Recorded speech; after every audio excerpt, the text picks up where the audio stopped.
For a time, we tried to contact him by radio, but no response.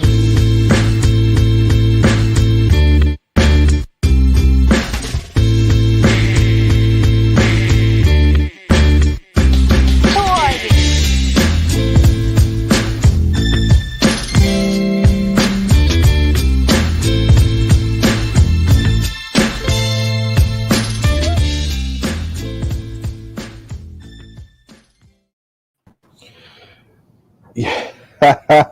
What a way to start off the podcast this morning. We have a special guest that joined in. Like Bernie Sanders has made his appearance on the podcast. Considering he's popping up everywhere else around the country and all around the world at this point. What a great way to start off 2021. Unbelievable that, Uncle Bernie is just making his rounds like no other. Those mittens are classic, like classic mittens. Unbelievable. Well, welcome Bernie and everybody else to the Saturday Brunch Live edition of the Denmark's podcast. We appreciate you tuning in and rocking with us each and every single Saturday live as we bring to you the topics surrounding everything in sports, movies, entertainment, games, wrestling, life in general, beer, anything that you can think of, you'll hear right here from the four marks and gentlemen. How's everybody doing? How was everybody's week? Everybody good? Good. Yep, real good. Mm-hmm. Week was quick for me, very, very fast. It was Monday. The next thing I know, it was Friday. It was a short week. Had a holiday. This week, so only a 4-day week, but when that happens, you end up doing more work, so it's still a 5-day week when you come at the end of the week with it, but that's another topic for another day. Won't dive into the job search or when it's time to move on from a job. We can break that down on a different day, because I'd like to get your guys' thoughts and opinions on some stuff, but all right, everybody's week was good. What's going on with stuff around the world? Anybody want to jump into topic wise real quick? Yeah, I'll jump into something real quick. In Pittsburgh, the new Rage Room opened up. It's called 412 Rage Room, and it's where you just go in the room with a sledgehammer and take your frustrations out on a ton of appliances. So teenage me, like whenever I got really upset at a or a big fight with a girlfriend or something, or a friend or whatever, there were a couple times where I would punch a wall or something to that nature, a door, which was just me being stupid and being a teenager. But as an adult, you get those times with kids nagging you or your boss, or just you need that release. And if you don't have a punching bag or some workout equipment in the house, now you can drive to a rage room where you can smash some windows and bust your windows out your car, as the song likes to say. But yeah, I definitely am going to try to get out there at some point in time to see what it's all about. Hell of an idea. Wish I would have thought about it, because I wouldn't be doing this podcast with you guys. I'd be counting my cash. I remember back in college, I think it was my junior year, in the society that I belonged to, we were going to do one for finals week.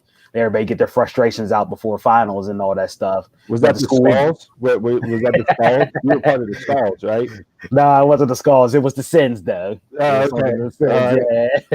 And then but the school turned us down, and they said it was exciting violence and all that stuff, so they didn't want to deal with that. I remember way back in the day for a baseball league picnic. The one league I played in for a baseball league, Swissvale, growing up, the one year they had like a broken down car. The windows were all knocked out of it, so nobody was breaking glass, but you could go up there with a sledgehammer or a bat, and you were allowed to bang and smash on the car. Is one of the things that was there for the picnic, to go along with like water balloon toss and the dad son baseball game and other cool things that they had. But Yeah, that was like a big hit. You paid like $2 and you got to go up and swing the sledgehammer 3 times. It was cool. Enjoyed that. So no, that's pretty awesome. I'm sure, those types of rooms will start popping up everywhere. Too bad you can't have like a mobile one, like road rage when you're just sitting in traffic and you're pissed off because the jag off in front of you has their left blinker on, but meanwhile we're on the parkway going straight for 5 miles, can't turn anywhere, and he keeps tapping his brakes every 5 seconds. Then that becomes Twisted Metal, We're gonna do it like that. Well, Bernie has left us, folks, and we have the fourth Denmark joining us today. Morning, gentlemen. What's going on? Do you like Bernie? Bernie's awesome. Yes, that was kind of funny. That is tremendous. How was your week? You good? Everything went well? Everything's good. A lot of stuff this week on TV and everything. I actually expected work to be a lot busier. We usually have a trade show that I go to every January in California, and they decide to do it virtual this year. So I thought I'm gonna have a lot of meetings, but it was pretty cool the way they did it. They created like their own social network for it, like for the manufacturers to post products and kind of have meetings, but wasn't the same as like actually being in California with the nice warm weather every year. Right. Yeah, that I know probably sitting in that LA traffic is a pain in the ass, but being in California in January when you live in Pittsburgh is you can't complain too much because, like you said, the weather is way better there than what it is here. Yeah, hopping on the 5 and the 305, the 405, all those highways over there. No, I'm good. It takes way too long to get anywhere in California. Yeah, can't do it. All right, well let's jump into some stuff here. Movies and TV wise, some stuff that caught my eye this week. Tomorrow, Sunday, we have the Kong versus Godzilla trailer dropping. So we'll get the full trailer released tomorrow. From the pictures and the little brief clips that I've seen, I'm rather excited for it. I was a fan of Kong and Godzilla movies growing up. I enjoyed Kong Skull Island, the last iteration of King Kong one. So I'm excited to see this. Whether or not I go to the movie theater, that'll be determined, and we'll maybe get a release date there. So you'll be able to watch that on HBO Max. Okay. All right. So yeah. So there you go with that. I know we saw Chris movie Bond. Got pushed back again to October now. Yep, right now the release date is October 8th, which kind of surprised me because usually like Bond movies, if they don't come out early in the year, they usually hold off for a November release. But I don't know if maybe they're doing October just to see, or maybe there's too much already coming out in November that they have planned. But I always go to see Bond movies in the theater. I mean, if I watch this at home, I watch it at home. That's fine. But I would prefer to see it in the theater. So, if we have to keep pushing back on this until it's safe to go back in the theaters again, that's fine.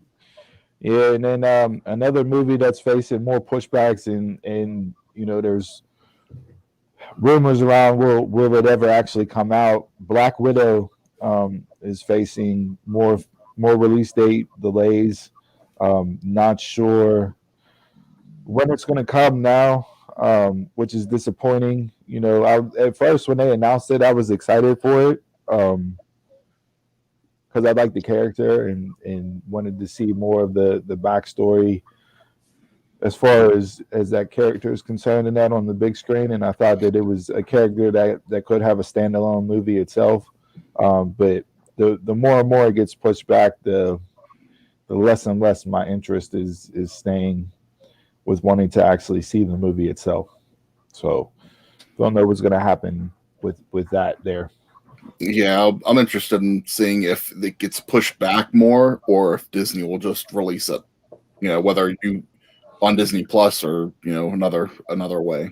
They just need to pony up and put it on Disney Plus. Yeah. Yeah, they're going to get their money. Mm-hmm. Oh, absolutely. And then just a couple other quick things I saw as far as comics and movies, and that Zack Snyder's Justice League will be a 4-hour movie. So the Snyder Cut will be 4 hours. It's not going to be broken up. It'll be one 4-hour movie. Don't know if that's going to make it better or not. That movie was pretty trash, and I don't know if putting his cut together is going to make up for that movie being trash. Yeah, it's already stained. Yeah, so Yeah. there's that, and then They're trying to make it seem like it's a completely different movie, but there's only so much you can do with the same footage. Mm-hmm. yeah, so I mean, hey, if it is that big of a difference, and it does actually make it into a good movie, then I don't know what that says about DC and the stuff that they're putting out, but not good. And then last thing that I had briefly, this is more in lines with shows. Evan Peters is set to return as Quicksilver in WandaVision. So episode 3 for WandaVision dropped last night. If you guys haven't seen it, go out watch it. It's really good. Good cliffhanger at the end. We won't get any spoilers here, but it's definitely got me hooked and waiting to see what happens next week. But he is set to return in WandaVision, which I think is exciting for people who enjoy that character and want to see more of him, since he did get killed off in Age of Ultron. Jason, do you watch WandaVision yet? Yeah. Yeah, I thought the ending of yesterday's episode was really good. Yeah, it made me wish that all the episodes were on there so I could just finish it off and continue on. Mm-hmm. Yep. And just to piggyback off of Steve with comic talk, this week in comic books, actually, Damian Wayne actually shed his title of Robin, and he's on his own now. Yeah. So he's just, what's he going as? Just Damian Wayne? He didn't. They didn't announce what he's going by as yet, but he's basically got his Robin suit, but it's just all black now. So it's a hybrid in between like his Robin suit and his League of Shadows suit or League of Assassins suit. That's interesting. Yeah, so he don't want anything to do with Batman anymore. So he'd be like Nightwing and Red Hood and all that. He's by himself. Mm-hmm. All right. See if they continue on with that. Mm-hmm. Yeah, I know. Since we're on TV and movies and that, I'll bring this up now, even though technically it could be in the Bell to Bell segment. But Vice's Dark Side of the Ring documentaries that's getting ready to roll out season 3. They did confirm 7 episodes. The first episode the first episode is going to be a 2-parter based on Brian Pillman, which I'm super excited for. Vice's those Dark Side of the Ring documentaries are all done really well. There's some really good stories. There's supposed to be a Chris Canyon one for this season as well. I think we're getting up to 14 episodes for season 3. Wow. Yeah, so they Jericho just did a Canyon roundtable on his podcast. Go listen to that. That was a good episode. But yeah, I'm excited for Pillman's 2-parter. I think it'll be really good. Brian Pillman Jr. was involved in the project and got involved and helped out, and so interesting there. But those documentaries always are top notch and are done really, really well. Yeah. And then Stone Cold got involved with some of the interview too, so that'll make that pretty interesting. Definitely gonna have quality information about him with some people that know about him. Yeah, they go directly to the sources. They don't get your fringe people for documentaries. They get people that are very close to the individuals or the situations that they're discussing, and they touch topics that people don't know about. But once you watch them, you get drawn in, and then you go out on your own and look for more information. So there's that. Yeah. As far as snacks go this week, it was quiet on my front. I didn't see too much as far as new releases for snacks to that nature. I don't know if anybody else caught anything that caught their fat kid's eye whenever you're scrolling through stuff. I caught one. All right, Klondike, which is near and dear to every Pittsburgher's heart, is coming out with Klondike shakes. So it'll be in a pouch, and you'll get it in the freezer section. They're going to do a vanilla and chocolate start. So just shake it up in the pouch and then just drink it out of there. I don't know. I don't know if I what would you do for a Klondike bar? I don't know if I'm gonna hop on a Klondike shake, but hey, I mean, for fat kids, that would be like drinking your protein shake. So I mean, exactly. it might work out for the chubby people. Before we move on to one other snack thing, I did have two quick things for TV. For those of you that have Apple TV Plus is extending their free subscription again, which it was last year. If you bought a new product with them, you got a free year of it, and then they extended it to February of this year, and now it's going to be extended through the end of July. So we've covered Apple TV on here before. It's shit. It's not worth the money, but if they're going to keep extending the free trial for it, I'll keep it on my Roku.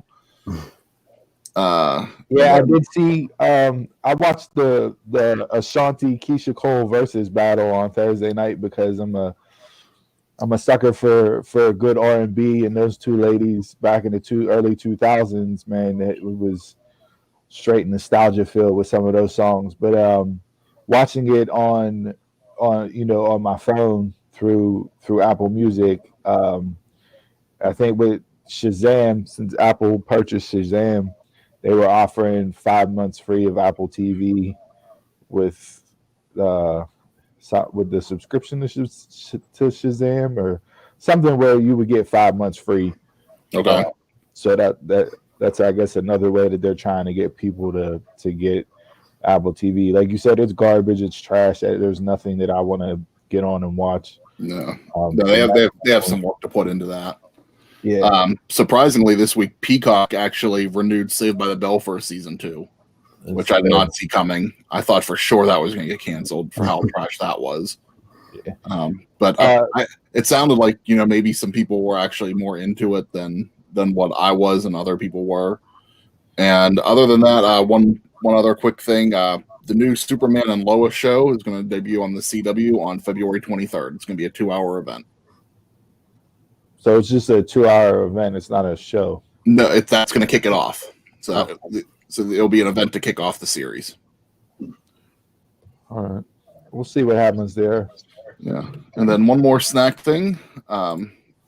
We've been doing the pick 3 game here.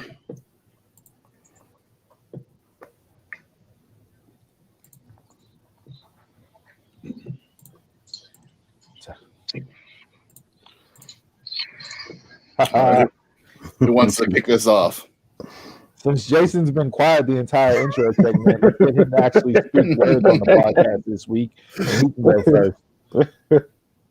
All right. If this is all we can eat for the rest of the life and everything got to go, I'm going to go Fruity Pebbles, top cereal by far, Frosted Flakes, and heart-healthy Honey Nut Cheerios. All right. I'm going for consistency. I'm not going with the one you want to try every now and then to taste good for you. For me, it will be Trix and Fruit Loops because I have history with those. Those are like some of my family's like best cereals, and we grew up on them. And then my number one is Lucky Charms. That saved me all through high school and all through college. Okay. My number one is Cinnamon Toast Crunch. That cannot get off the list. I'm going to go heart healthy because I do like Honey Nut Cheerios as well, Jason. And then I don't really eat the cereal, but Rice Krispie treats are just a classic, and I can't ever get rid of those, so I'm going to save Rice Krispies too. Rice Krispies. I didn't put a particular 1, 2, 3 number on these, so but I will go with Frosted Flakes, Honey Nut Cheerios, and Captain Crunch. I gave strong consideration to Honeycomb. No berry? Well, I wish Captain Crunch was the Captain Crunch berries instead of just regular Captain Crunch, but for some reason, I love torturing the roof of my mouth and scraping it. But yeah, I'll go with those three. Honeycomb was a strong consideration, and just didn't make cut at the last end of it. So, for you guys out there, throw your comments as we're talking through the podcast. Give us your three. Let us know which ones you would keep. And the rest will be bye forever. I don't even know why Smacks is on this list. It's fucking terrible. Smacks are good. Smacks are good. Great. Cocoa Puffs are nasty. So, all right. Well, if nobody else got anything else, that was the intro. Let's enjoy the rest of the show.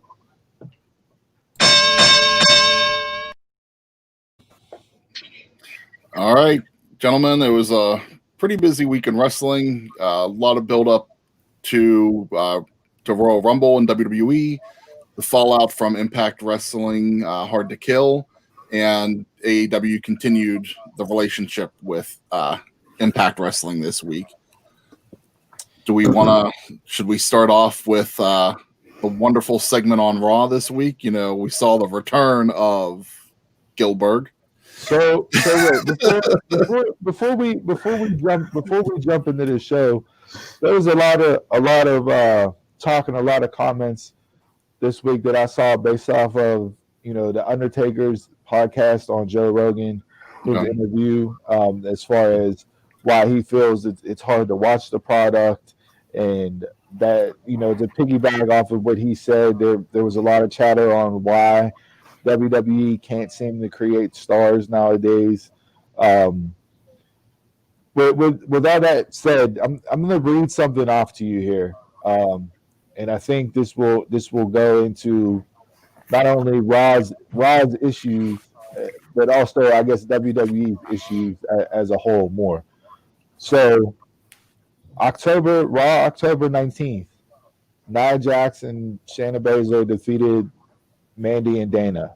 Raw November 2nd, Jax and Shayna defeat Mandy and Dana. Raw December 21st, Jax and Shayna defeat Mandy and Dana. January 11th Raw, Jax and Shayna defeat Mandy and Dana. January 18th episode, Jax and Shayna defeat Mandy and Dana. What the hell? Like, to me, that just sums up Raw's issues in a nutshell. We see this all the time. It's not just with this feud, but it's with other feuds on the show, and it's a huge problem. And I don't know how Raw gets out of it. I don't know. WWE Jason down in the corner has that look like. I don't know what your problem is right now.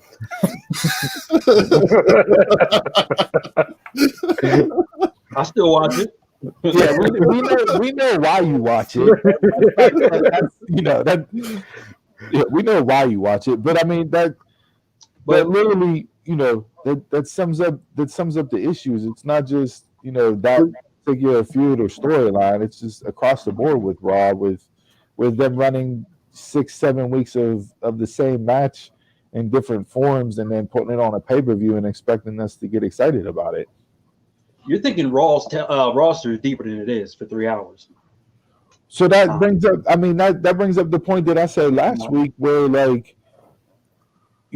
know with COVID, if they're trying to be safe and not have the entire Raw roster there for the show, but you gotta give me more than what you're giving me. If you're gonna go with a light crew to keep things safe, that's fine. But you got to figure out some way to entertain me. And this week was a clear example of what not to do to entertain me with Gilbert and the guy from Numbers, Bernard the Elf.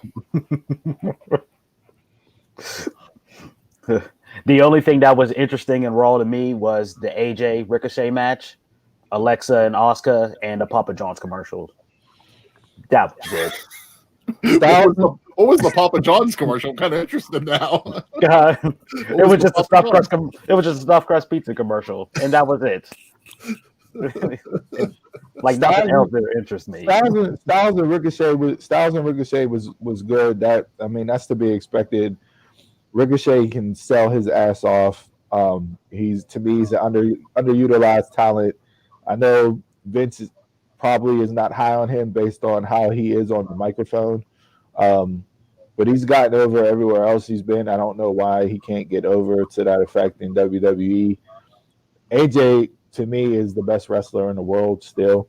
Can literally make anybody look good. And when you have somebody that sells as well as Ricochet does and is creative as he is in the ring with his moveset, it leads to some really good, back and forth. And that finish, the off the top rope in the Styles Clash was really, really good. I don't know if this is the reason, but I'm just going to use this as an example, that could be, is when AJ Styles first started. I think it was like after his first or second Raw match, he thought he had a really good match, and he went in the back, and Vince told him, "I got a whole locker room of guys that can do what you just did out there. Show me why you're different." And AJ went out there and eventually earned Vince's respect, and in his rookie year became WWE champion because of that. And I'm wondering if that's what Ricochet needs to do. He just hasn't done that to Vince yet.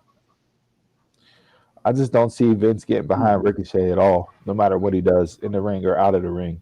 But what's your apex is Ricochet in the WWE?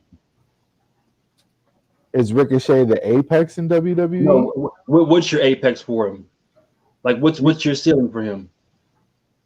WWE champion or mid-card title holder? I definitely see him with the IC or United States, US, obviously, because that's on Raw. He can be a main event contender if going against the right champion. Mm. Not seeing him winning the belt, but I could see him in the picture, given who the champion is. So, he's held titles every promotion he's been in. He was the main focus of Lucha Underground until his contract went up, and he was the main guy there, and he didn't speak at all. He might have said a couple lines, and it was all, character work, character development, body language, because he wrestled under a mask. So, if you can get over under a mask, and I knew nothing of Ricochet until I saw him as Prince Puma in Lucha Underground, and again, it goes back to that character work and that character development. They haven't given me any reason to really get behind Ricochet. I love you can go out, Chris, to your point, you can go out and do all the flippy shit and everything else. There's a locker room full of guys that does that stuff now. So what's going to separate you? Well, if you're not giving me any character work and character development to get behind the individual or not just the moveset, then I'm not going to get behind the individual. That's just my take on it. So yeah, I think I kind of agree with what you were saying, Steve. Like, because to answer your question there again, Jason, I don't see him being championship material the way he is now. Definitely, probably the ceiling would be the mid card title, of Intercontinental or US. But AJ did all the flips and shit too early on in TNA and in WCW when he was there. And then he grounded his game a little bit. He still does some high flying stuff, but he's grounded his game a lot more, which has put him in that main event picture. So not to say Ricochet couldn't, evolve his character over time and maybe become a main eventer, but right now, no, I don't see that for him. And this is the bigger issue that came up during the week that I saw, some articles written on and chatter and talk about, is the fact that WWE is right now is having a really hard time in creating stars. Some of it you can say is based on COVID and not having fans, so you can't gauge and see who's getting over with what and what's working and what's not working because fan interaction's not there. But at some point you still got to be able to create people and push people in a way that lets hey, this is going to be our next star. For whatever knocks you have on AEW and what they've done since they've come out as a company, to me, if you look at what they did with Orange Cassidy and moved him up the card and worked with, arguably the top guy in that company in Jericho, like, he's a way bigger star now than what he was when he came into AEW. So what's your definition of star? Wrestling star or casual fan star? Because when you say star, I'm thinking like the world needs to know you. So you're thinking what you're thinking Rock, Austin, Cena. Yeah. You're thinking that, right? That's what I would consider too. Yeah. I mean, if you want to go that route, I don't Because think there's nobody in wrestling right now who's.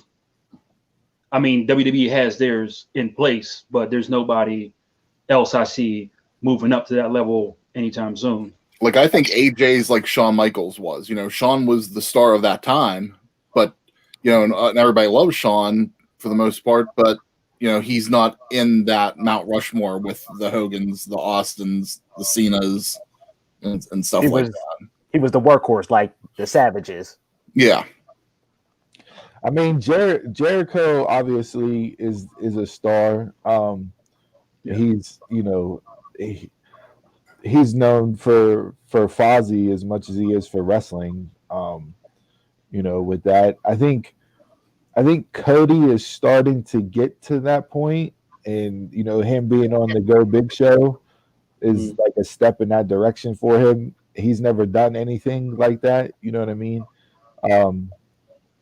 I don't know if you consider Miz to be a star. I think USA Network really likes Miz, and that's why he has a show.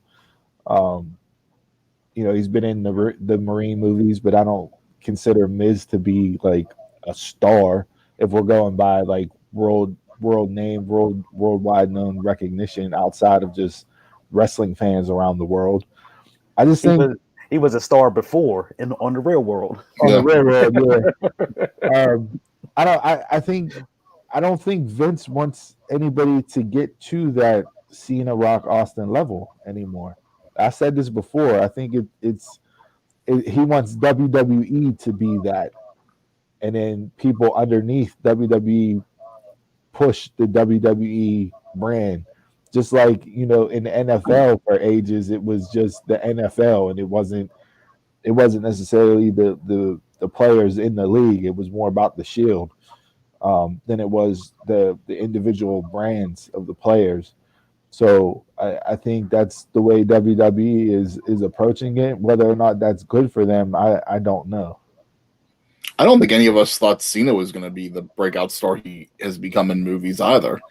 I think we all probably thought that Hogan was what he was, but when The Rock did it, we were like, okay, we'll see what happens, and then he's just ballooned into such a huge star. And I don't think the Rock, you can't.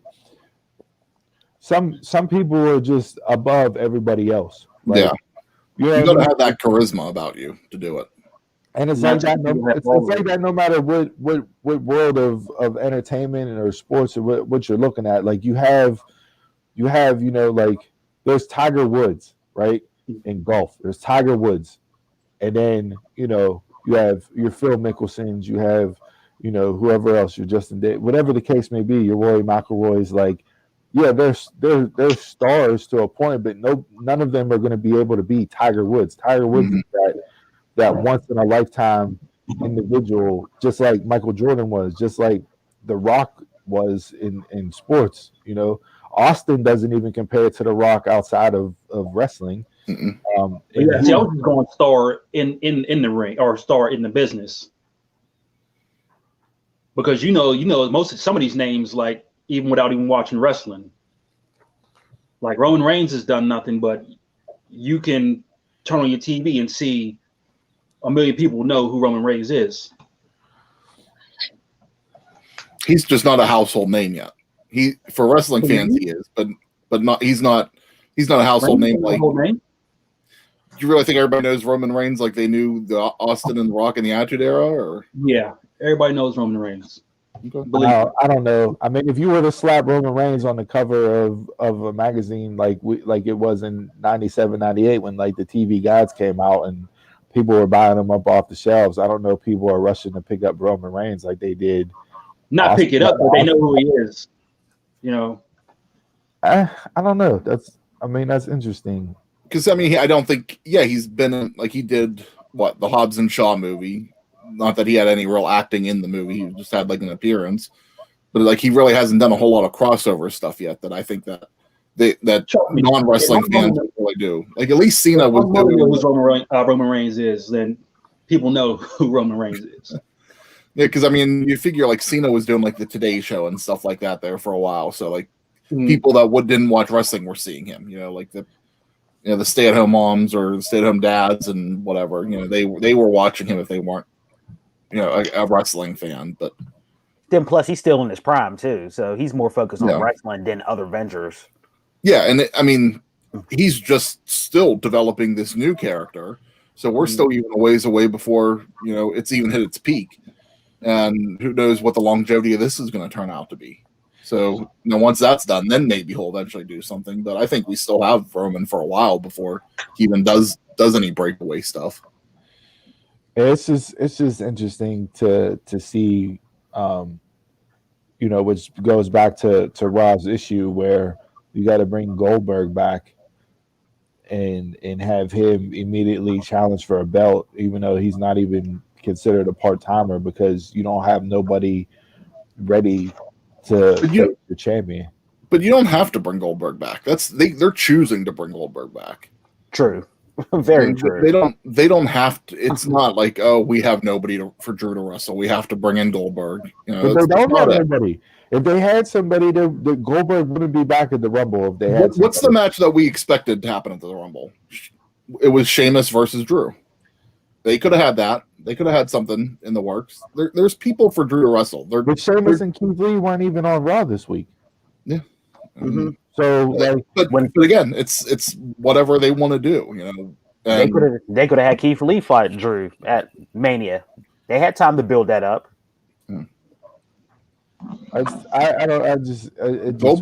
Goldberg's come back how many times now in the past few years, and what match of those has been good? So they know what they're going to get out of Goldberg. So I understand he's under contract and he has to wrestle, but save that for other times. You know, just roll his contract over, and then once they can go back to Saudi Arabia, then he can wrestle over there. He doesn't. How many more times are you going to roll it over? He's 54 years old. Then that means he should give it up. Yeah, and I mean, they keep harping on the fact that he's never been officially WWE champion, so you know that's going to happen. You know, so what do you do with that? Like, he's not going to be on TV every week, so we go back to the Brock Lesnar problem. And if it builds up some between the Fiend, so you're gonna have both of them gone. You're gonna have a bunch of via satellites. So the Fiend can get his win back over Goldberg and go back to 50-50 booking again. All right, I don't have nothing else for Raw. My stuff was more centered around like the issues, and not. I mean, the show itself this week had plenty of issues, but you know, I did think one thing that was a little confusing is you have Alexa Bliss beat Asuka, but yet she's not challenging Asuka for the women's championship at the Royal Rumble, and she's in the Royal Rumble to win a number one contenders match. You know, if she wins the Rumble, then she's the number one contender for the belt at Mania. It just doesn't make sense. Like, I gotta say too, I didn't like how they did the transition.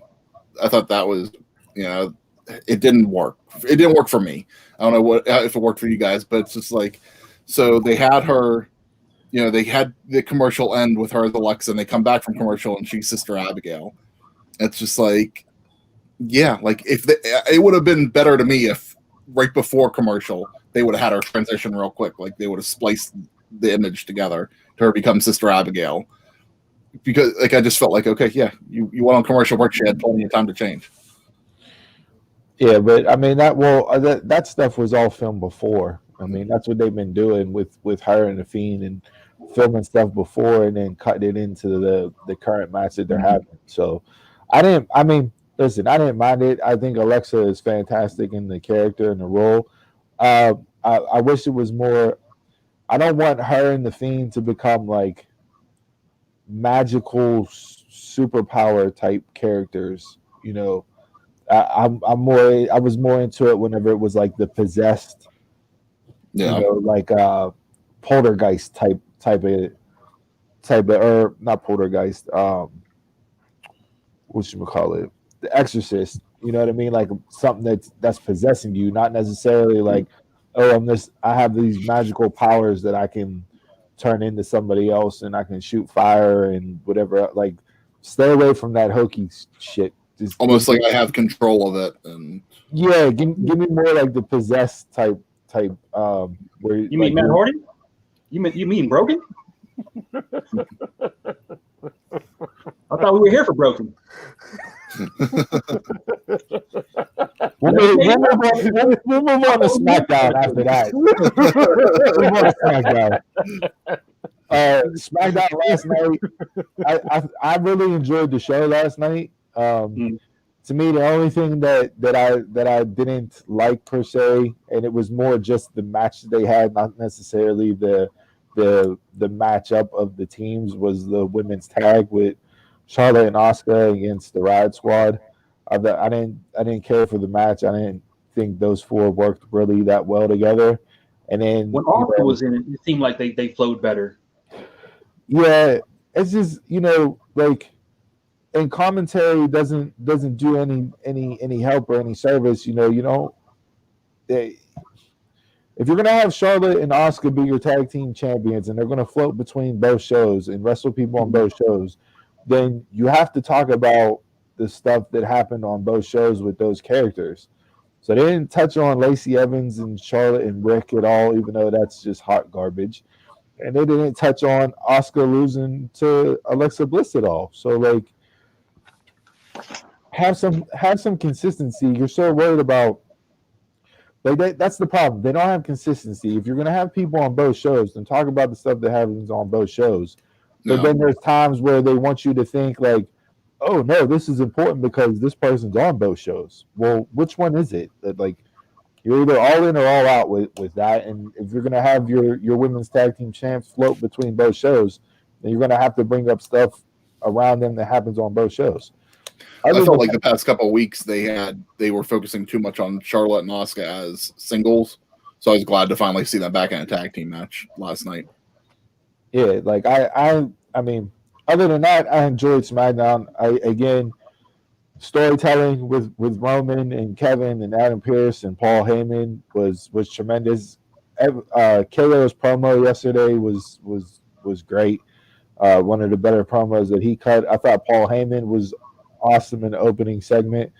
I'm from New York. I'll kick your ass. Like, that's just so funny to hear Heyman say, and being all bad and tough. But wasn't expecting Roman to be the one laying on his back, looking up at the lights, as they say.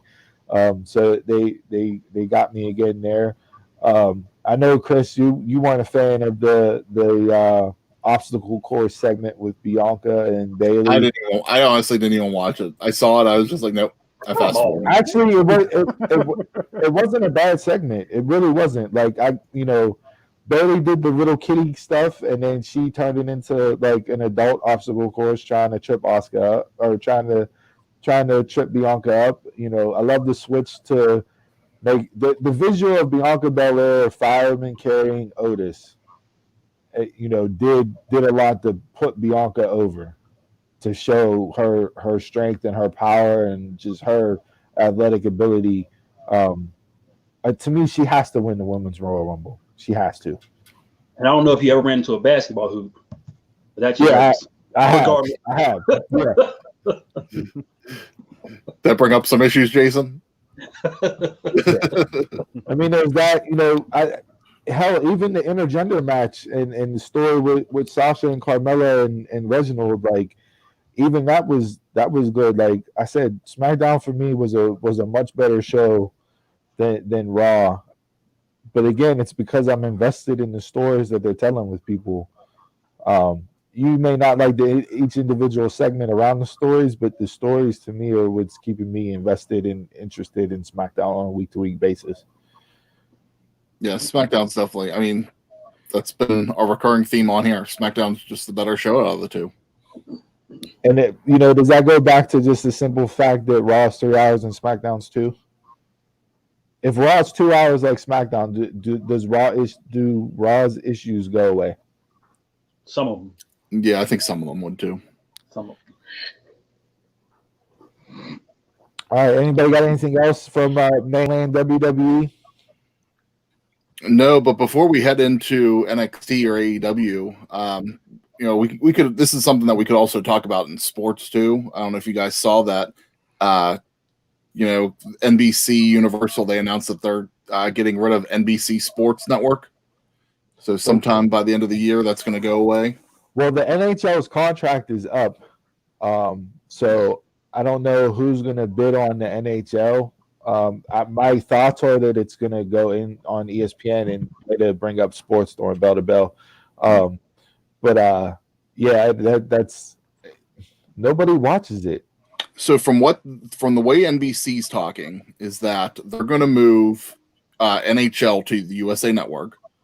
They said USA Network's not going to become a sports network. They kind of compared it to TNT, where TNT has wrestling and it has NBA and golf. Raw for me. Well, it looks like Raw is probably going to hold, but the talk now is that NXT could be on the move. Oh, okay. So we'll have to see if that happens or not. It's too early to say, but that's just the early thinking right now is because of the games on Wednesday nights. It looks like they're going to move, and definitely hockey. NHL is going to go to USA Network, and Premier League soccer that's going to go to Peacock, which it's been on since the launch of Peacock, anyways. I'm so upset with that because from a person that enjoys the Premier League and loves soccer, the fact that they put it on Peacock and it completely ruined it for me. But since you brought up let's get back on track with wrestling, since you did bring up NXT on the move. NXT from Wednesday night. We have the surprise upset in the women's Dusty Cup tournament with the 2Ks going over Mercedes and Toni Storm. Thanks to some help from the women's champ Io Shirai, which I think was smart. It gives Io two people to battle for feuds. Furthers the story with her and Mercedes, and then Tony's there as well. From what I saw, rumor-wise, though, this was supposed to be. I don't know if this is going to happen or not, and I don't see how it could. But the 2Ks are going to be heels, and this was going to be their start of their turn to a heel tag team instead of baby faces. Nah, there's too many heels right now. That's what I said. Too many heels. In NXT, there's too many heels. Yeah. But I thought the match was good. That finisher that Casey did was, you could tell she's been around Ricochet for a long time with that finisher there.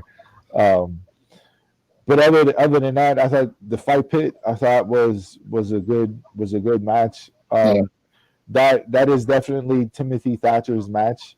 And I'm okay if you sprinkle that in once or twice a year at the most. Keep that special, keep that fresh.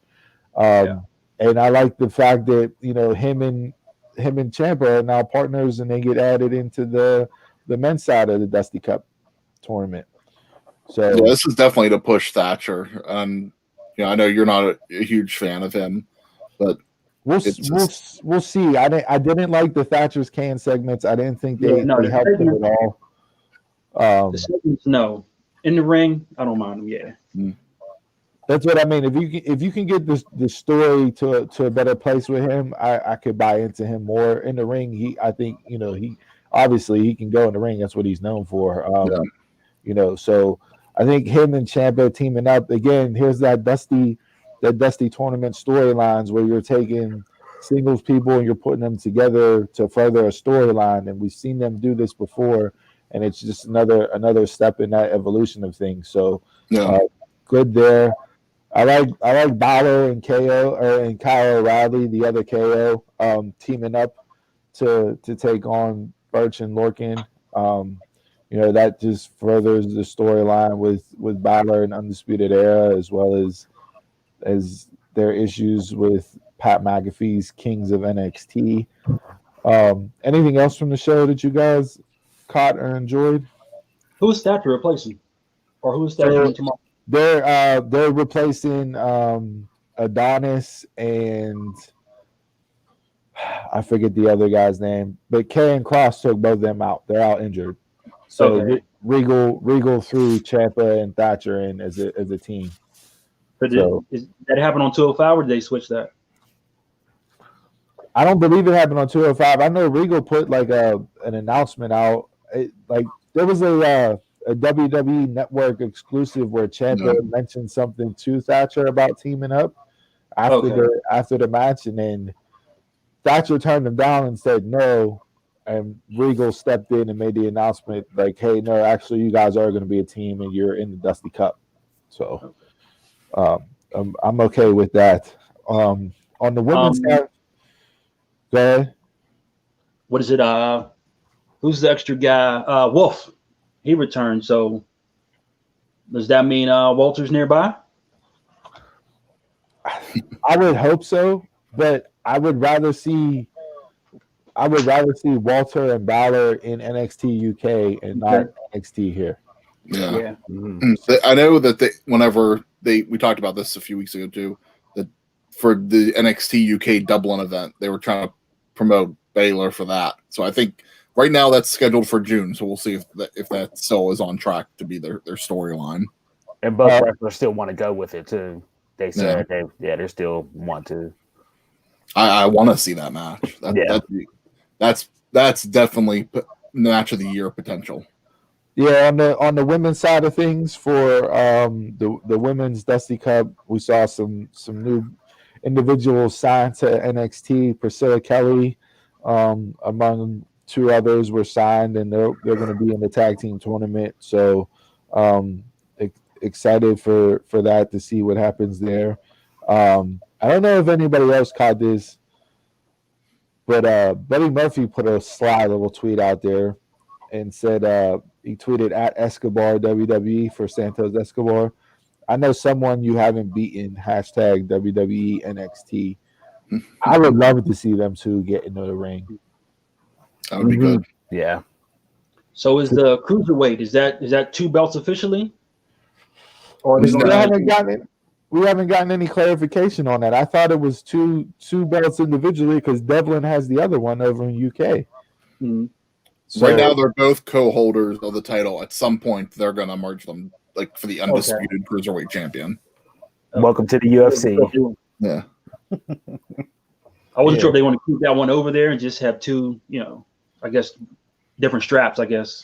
Yeah, I don't hate it. I wouldn't mind, but they're also using the Heritage Cup over on the UK. It was a cup that they won, but that A Kid won, but he's kind of defending that too in matches. So it's like that's kind of another championship in a way on that brand. So it's still only an hour show. They don't need a ton of titles. And then this Tuesday we have the Superstar Spectacle to kick off the launch of WWE NXT India, featuring Jinder Mahal, the Bollywood Boys, and more. So that's streaming Tuesday at 9:30 on the WWE Network there. Looking forward to that. Yeah, I seen that $1 million arm on the poster. I thought they were gone. You ain't seen them since they leaked that Keith Lee footage. That's what that's where they got banished to. Yeah, and that was NXT this week. Nobody got anything else for that. We can hop over to AEW, the Dynamite. What'd you guys think of the show? I like Private Party turning like heel. I think that's good for them because it seemed like that they were in the wind, flailing in the wind a bit. Yeah, and that's one of the things that's nice about this partnership with Impact. In 2 days, Private Party goes from being completely irrelevant to being relevant again. Yeah, they had a big week. They go to Impact Tuesday night. They beat James Storm and Chris Sabin in a number one contenders match for the Impact title. So they'll be challenging the Good Brothers at No Surrender for the Impact titles. And then you have, their heel turn, embracing Big Money Matt's tutelage on Wednesday night, and pick up a win there. I wasn't crazy about the 6-man match. I didn't, I thought it was, a couple spots There were were- missed, and that you can tell. Yeah. You can tell with with Top Flight and Private Party, even though you had Seidel and Hardy there, with those teams being as green as they are and as young as they are, they were just doing flippy shit to do flippy shit. When the one dude on Top Flight landed on his head, I was like, "What the hell?" And did you see Mark Quinn whenever he did his shooting star press? His foot hit the turnbuckle. Yeah, there was quite a few. I know Jason probably picked up on the botches, but yeah, there I were, picked there up were on quite a few everything. botches. Trust. I picked up on every. Now here's my thing. They use 2 different ropes or 2 different rings in Impact and AEW. Do you think that throws the timing off on anybody at all, especially for flippy stuff like that? Yeah, because depending on if it's ropes or cables, that makes a huge difference on what you're able to do and how you bounce off the ropes and how you come off the ropes. So that can impact moves in general.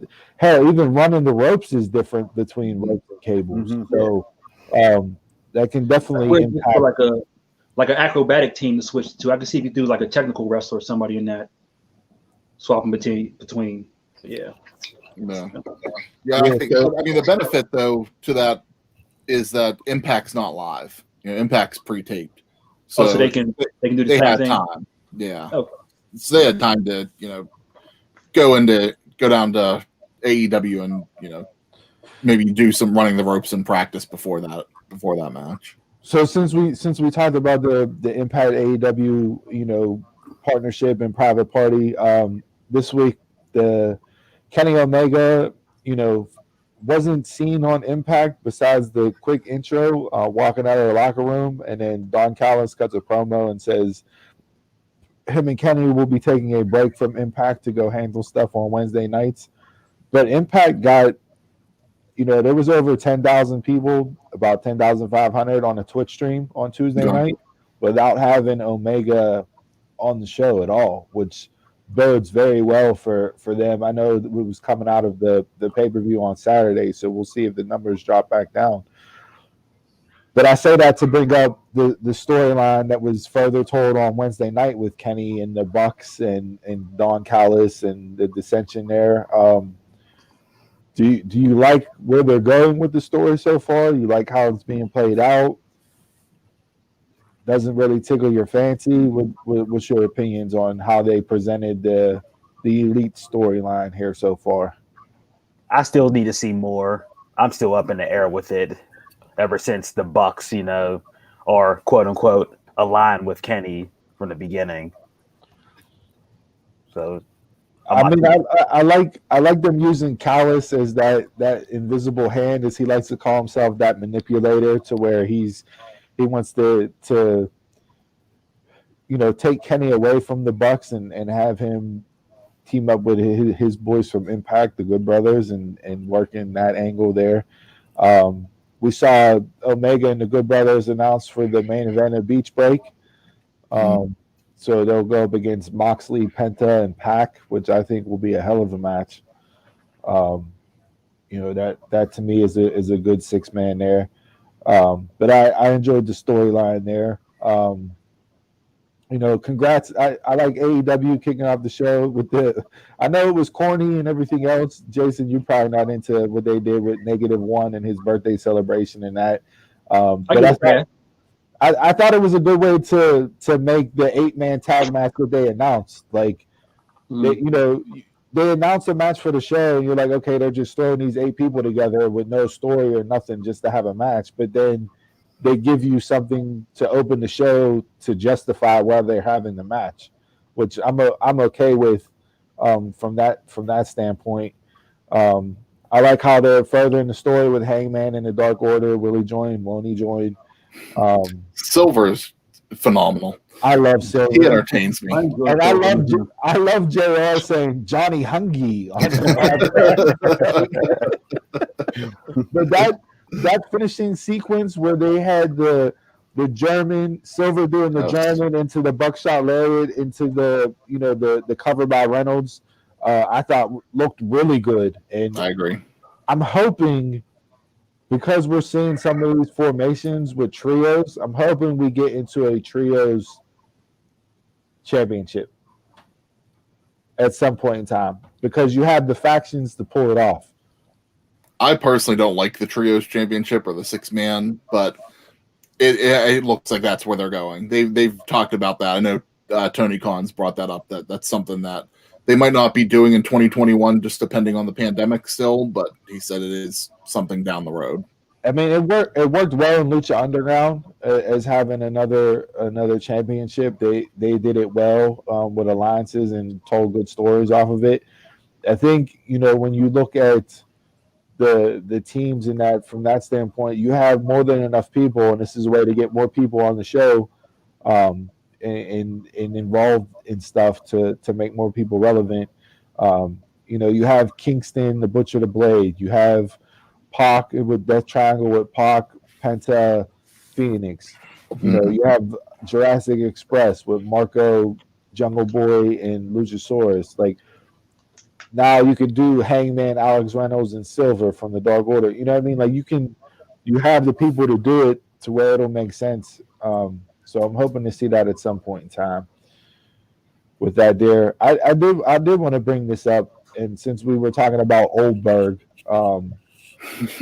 The main event for me, I don't know if any of you guys, Jericho is almost killed himself. Yeah, definitely. He's definitely slower in the ring for sure. And there's some times where he'll go through a move, and it seems like it's difficult for him to kick out or roll out or something. Not saying the match itself was bad because I liked the match. I enjoyed the story they told within the match. I thought Sammy Guevara was the star. Him and Hager could be a good tag team, good moving forward.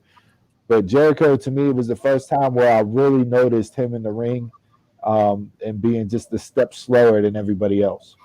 And I wouldn't call Jericho fat, but he's solid. And Jericho, and plus his age, he's a bigger guy now, plus his age, you're not going to be able to do the stuff that you did 20 years ago as Cruiserweight champion. No, it's not even that. It's not even him doing those types of moves. It's just with general stuff. The people that he was in the ring with on Wednesday night, it just made it stand out more. No, I agree. Than what it was. Like even with Cassidy, he looked a step slow. That whole feud. Yeah, there were times, where you could see that for sure. For whatever reason, watching it Wednesday night, it just really stood out to me. Like it was the first time where I noticed it throughout the duration of the match. Well, that springboard didn't hit like it used to. But I want to say I didn't pick up on it when he was champion, and it just seemed like it happened. He might have been like a step slower, but now it's just looking like worse and worse. Hey, that father time will get you quick, especially in wrestling. So he just turned 50. Yeah, he just turned 50. I don't know what his plans are, if he's going to tour with Fozzy or what. I know he was trying to.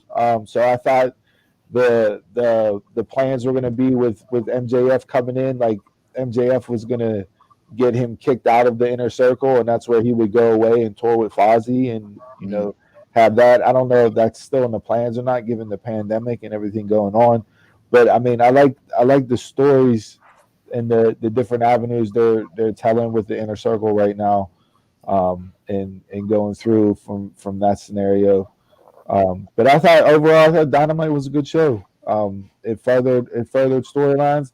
I enjoyed the pissed off Jungle Boy, Jack Perry, compared to just no talking and let me do good shit in the ring. I like the pissed off, get in your face Jungle Boy that I saw on Wednesday night. And that should be a good match this week.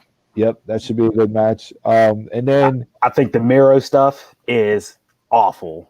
Yes. I don't know what they're doing with him, but that storyline is pathetic.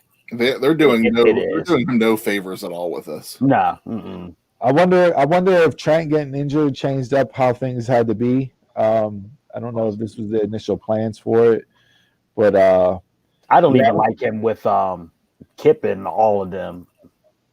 I think he's better than that. Yeah, a lot of people have said that, and I mean, Miro, for what it's worth and what he said, he's happy with the story that he's been telling so far and the role that he's in. So I'm not gonna shit on it too bad, but it is what it is. I can completely. Tony. And also, can we please get the blandness out of Sting and Darby, like their segments?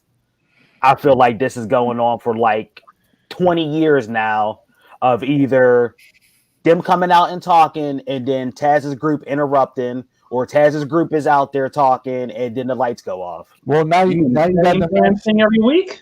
Huh? You mean the same thing every week? Now you got the match. Now you Shayna beats Dana and the other one.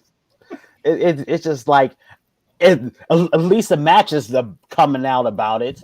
At least they threw that out there this week. I'm nervous as hell for this match, though. I mean, Sting, I think, needs to be careful who he gets in the ring with. And I get like the feud, but I don't think it's not gonna. I don't see it being in the ring. Sting came back to do cinematic matches. Yeah, I'm not even saying it's ring, but like I'm just saying in general, he needs to be careful who he's working with. And I don't know. I don't know if Brian Cage and Ricky Stark are, there yet to say that they could be trusted with someone that has as many issues as Sting has. The Miz, they are not. After Cage threw Darby through the table last week, yeah. You want him to throw Sting through the table like that, don't you? I don't know. I don't want him to get hurt like that. I don't want him to get hurt like that. So to further on to jump back into somebody, Moxley here, Kenta tweeted out this week, why do I need to go to Jacksonville? The IWGP US title is New Japan Pro Wrestling title. That guy has responsibility to have a match in Japan, or just give me the title, don't you think? So interesting that you bring this up, because this week AEW also trademarked a new event called Battle of the Belts. And, it's rumored, with all this working, so maybe that's where we go with this. Night of Champions. Yeah, basically. Clash of Champions, Night of Champions, whatever. Yeah, but if they're gonna do it, and it's gonna be, and that's where we get Kenny Omega versus Rich Swann for AEW and Impact title. If we get a New Japan US title defended on that, whatever else, like if they're gonna do just strictly their belts and it's an all AEW show, that could be that's doesn't do anything for me. But if they're gonna have other promotions and other belts, you have the NWA Women's Championship being defended on that pay-per-view, like that has potential to be, a really good pay-per-view and something that's different that we haven't seen since, like, I don't know, WCW ran the Worlds Collide style pay-per-view back in Los Angeles, when they had the luchadors and all that before the cruiserweights came up. And New Japan was there, WCW was there, so I'm not going to shit on it completely and just call it a Night of Champions knockoff. Let's see what happens with it first. No, but I think it has potential if that's what they're going to go with this. Like, actually have a big marquee match, like, someone from New Japan coming in and using Impact, using NWA. So I said, if you give me Omega versus Swan for AEW and TNA World Heavyweight titles, and I get Moxley versus Kenta for the New Japan US title, and I get Serena Deeb with the NWA Women's title on there, that's 3 matches that I'll sit down and watch for sure. Yeah. So I mean, if Kenta would show up on AEW, that would be huge. Yeah. So there's that, and then since you brought up that, we had a real brief graphic announcement for a women's number 1 contender tournament. I don't like how they announced this at all, especially for all the flack that AEW has gotten for the use of their women's division and what they're doing and not doing with them. You had the one match on the show tonight or on Wednesday with Hirsch and Penelope Ford. who stepped in for Nyla Rose due to contact stuff, being in close contact with somebody that tested positive for COVID. Are you excited for the number one contenders tournament? Depends on what the bracket ends up being. I think that's why it was so quick, because they didn't have the bracket's not done. They did that with the men's too. You know, they slowly added. Yeah. So I think once we add to it, that'll bring in the excitement. Speaking of that, to further potential battle of the belts, and that Kiera Hogan and Tasha Steeles from Impact. Kiera Hogan was on there talking trash to Diamante and Ivelisse, who we haven't seen on Dynamite in a long time. They've had some matches on Dark, calling them out and challenging them, which is smart from their standpoint. Obviously, Diamante and Kiera Hogan are married in real life. So if you're going to have this partnership and starting to call women out for belts, since the Knockouts Women's Championship is now back into play, I'm not mad about seeing those four get into the ring for a championship match. No. And I wasn't expecting them to win the Impact Knockouts tag team titles either at Hard to Kill. So yeah, so but if this is gonna keep expanding on that, hey, I'm all for it.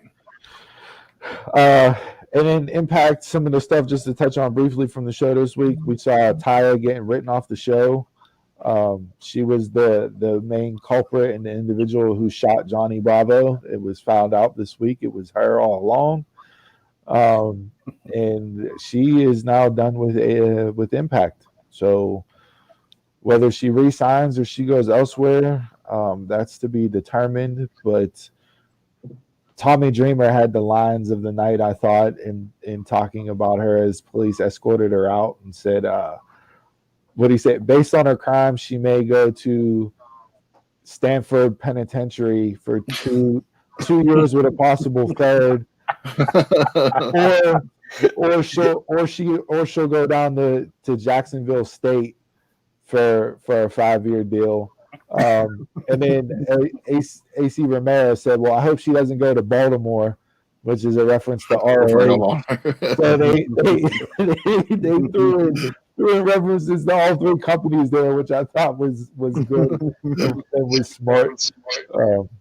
I don't see her, if she goes to WWE, being on the main roster. I could see her being NXT bound, but it's one of those things you just gotta wait and see.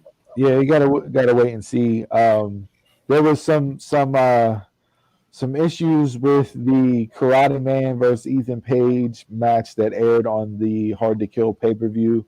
Ethan Page came out this week and said that he was not involved in the editing process, and Impact completely shit on what he had filmed and turned in and made it into a comedy spot match that wasn't the original. He said that he plans on releasing the original match in its entirety, to where there's some back and forth and potential legal stuff now between them. So I don't know if anything's going to come out of that, or if we'll ever see the original footage that was filmed for that match. The Zack Snyder cut. Yep, Zack Snyder cut. We doing this for wrestling matches now? Yeah. We'll just have to see where he goes to. I'm interested to seeing what his future holds. Yeah, and then ROH had a really solid TV show last weekend. Good matches. They're doing a lot of good stuff here. If you're sleeping on Ring of Honor, I highly suggest you get back into it. They've had a good product since coming back with the Pure title. And then MLW, another solid show from them. I highly suggest going and watching the Jacob Fatu and ACH title match. It was really good from that standpoint. Savio Vega announced he wants a Caribbean strap match for the Caribbean Championship, which is held by Richard Holiday right now. So I think that's supposed to be on this upcoming week's show. So we start in 2021 with more strap matches? No, not more. The original, the Caribbean strap match. The only strap match that actually matters. Okay. Everything else is just a knockoff unless it's a Caribbean strap match. But yeah, so that that listen, it was a jam-packed week with wrestling. I know we go long here week to week with wrestling stuff, but there's a shit ton going on right now. Like we wouldn't be doing justice if we don't jump in and talk about all this stuff on a week to week basis. Whether you agree with it, like it, don't like it, let us know what you want to hear more of. If you want us to cover one promotion more or talk about different things in bell to bell from a week to week standpoint, tweet at us, hit us up on Facebook, email the show. We're on all socials. Let us know what you guys want to hear more of moving forward in bell to bell. But before we jump off, though, I don't know if you guys saw that. We had talked that it looked like AEW was going to be heading to Miami for beach break and taping some time, but it looks like that's been canceled and they're staying in Jacksonville for the foreseeable future. I wonder if they I don't think they were able to get a venue to do the show. Maybe. And two things. Jason Jordan, did you hear that he's possibly trying to come back? I saw. And AEW is trying to get Rio to come back. Yeah, Rio back. Could be as soon as February for her. I did see Jason Jordan. I'm hesitant on having him come back. No. I thought his neck injury was severe enough to where I'd be uncomfortable watching him in a ring. Yeah. It's like I don't understand. I don't understand all of a sudden how life-threatening injuries, heal completely. Yeah. Chris, we know. Come on now. That's the advancement in medical technology. Yeah, we know. And then take Cena's DNA. I know. And then lastly, two things that caught my eye as we're getting ready for the Royal Rumble next week, gearing up to the road to WrestleMania. It's been reported that WWE is hoping to get 25 to 30,000 fans in the stands for both nights of WrestleMania. They're going to kind of see what the NFL does as far as how many people they have in. Right now, I think the NFL said this week that they were coming out with possibly like 20 or 22,000 people. Yeah, I heard 22. In the stands. And then to piggyback off of that, since WrestleMania season's coming around, Cage Side this morning on their Rumors of the Day said that their creative team is starting to work on big ideas for WrestleMania 37. They want to have 4 major matches, 2 on each night. And with that being the case, it looks like potentially Cena and Goldberg are going to be locks for the show as being involved in 2 of the big 4 matches on both nights of Mania. So here's my prediction. Goldberg wins the WWE Championship at Royal Rumble, defends it against Fiend on night 1, and defeats Roman on night 2. You think he pulls double duty and goes back to back on Mania? No. I think we're going to see a 2-belt situation at WrestleMania this year. You're fine. Come on, no. We had enough of that at New Japan. Enough with the 2 belts. That's ridiculous. With that, pause me for a second. I'm walking away. I'm taking a break for a second. From that.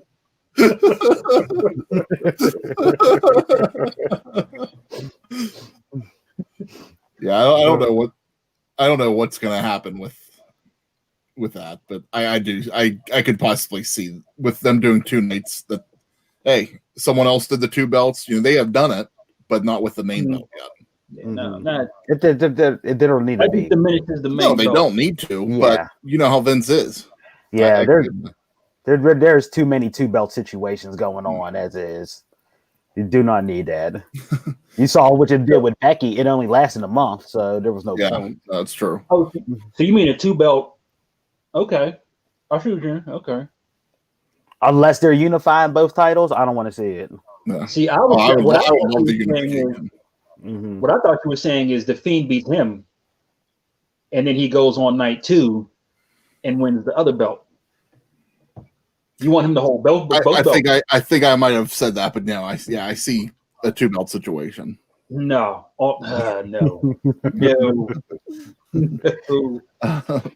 And then while we're talking about the Royal Rumble too, everybody, this upcoming Friday night, which will be the Friday before the Royal Rumble, we're gonna have a special live show after SmackDown goes off the air. So probably around 10:05, 10:15, somewhere around there, we'll go live. Normal platforms: Facebook, Twitter, YouTube. Your favorite dumb marks will be giving our Royal Rumble predictions this Friday night. All right, we good from this week in Bell to Bell. I don't think I got anything else. Good. I think we're good. All right. Chug, chug, chug, chug, chug. This week's Drink of the Week segment is brought to you by, I don't know, hangovers. We'll just keep it simple. Keep it simple. Hangovers.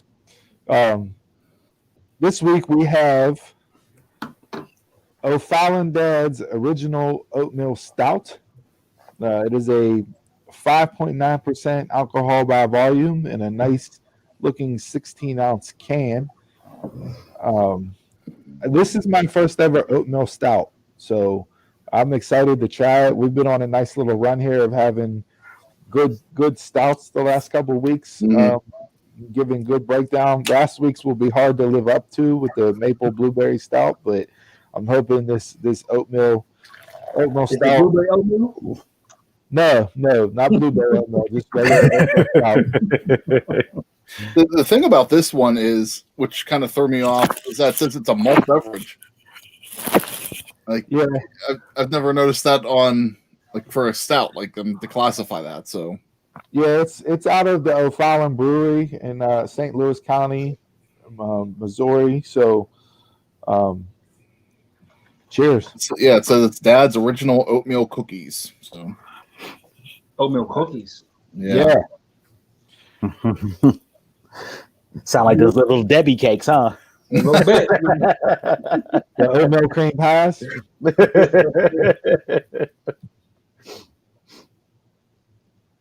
And don't really know what to, based off of the aromas, the aromatics, as Chris likes to say, throwing his fancy out word. I'm not getting as many aromatics this week as I was last week with the blueberry.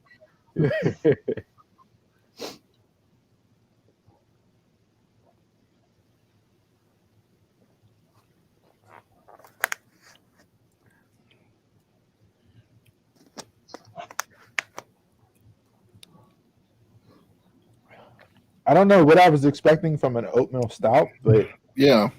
that's not what I was expecting from an oatmeal stout. There's definitely a flavor to, like, there's definitely a flavor palette to it. I'm just trying to figure out how I would describe it. There's nothing that's really standing out. With that, I agree. It's the stout itself is good.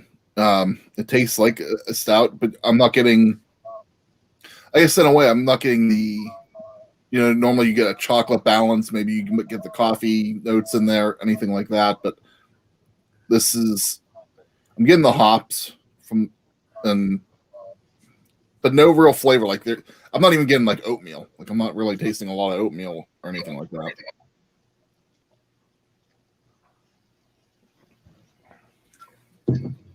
This is definitely the heaviest of the stouts that we've had the last couple of weeks. It is, but a lot of carbonation in this, which is, I guess, where the malt beverage classification comes from for it. It's not your typical Guinness that just kind of you get the smooth frothy head at the top. You're getting more of like almost like a root beer head on this, I kind of think, because I'm getting the carbonation bouncing off. Yeah, it's definitely a filling beer from that standpoint. Yeah. Like I couldn't have a 6-pack of this. I would just sit in my stomach for way too long. Yeah, no. I mean, like you said, I don't know. Nothing's really standing out flavor wise or overpowering. It's like giving you a definitive, taste to it. I'm for me on a scale of 1 to 5 sumos, I think I'm gonna go with like a 2.75. Okay. Just because there's nothing that stands out. It's just like I agree. it's just like I'm just drinking a plain stout. I was expecting more from a flavor perspective. Definitely way too heavy of a beer for me. I think it's like even heavier than drinking Guinness. It's heavier than drinking Guinness. I like Guinness, so I don't have a problem drinking this. Me too. Yeah, I'll drink a 6-pack of Guinness, Yeah. and be good to go. This, a one is about all she writes for me with this. It's not a bad beer, but to label as like the oatmeal, I'm not getting any notes of that. I'm not getting anything that really, like you said, nothing's really coming through for me to judge on, and I might go with a solid 2. It's not bad. It's drinkable. It's okay. There's just nothing that makes me want to keep coming back for more. Yeah, I agree with that. So that's the O'Fallon Dad's original oatmeal stout. Next week on the Drink of the Week segment, for a little preview, we are going to be doing margaritas. So our first venture into some hard liquor. We will be making those with the Terramana. world famous Terramana tequila from the Rock. I think we're going to go basic, so I think it's the Blanco. That's the basic clear tequila, so we're going to go with that next week. And so we'll go into more, but I'm dubbing this right now the Mana X7. That's going to be my name for it. So Tune in next week to find out more. Yep, and Donald and Jason will have that with them next week. So we'll get more feedback. So I'm gonna deliver. So what we're gonna do next week, and after I deliver it to you guys next week, you're gonna have to keep it in the fridge or in the freezer to chill, because we're gonna do a shot of the tequila, and then we're gonna try the margarita. Ooh, man. Yeah. Okay. So it'll be loosey goosey next week for sure. With the hard stuff. So, with that being said, O'Fallon Dad's original oatmeal stout, 2.75 from me, a solid 2 from Chris. And as always, we like and expect you to raise your cans, bottles, shot glasses, solo cups, red paper bags, whatever you're drinking out of or with us this week, and raise them high as to good ships and wood ships and ships that sail the seas. But the best ships are friendships, and friends will always be. Cheers.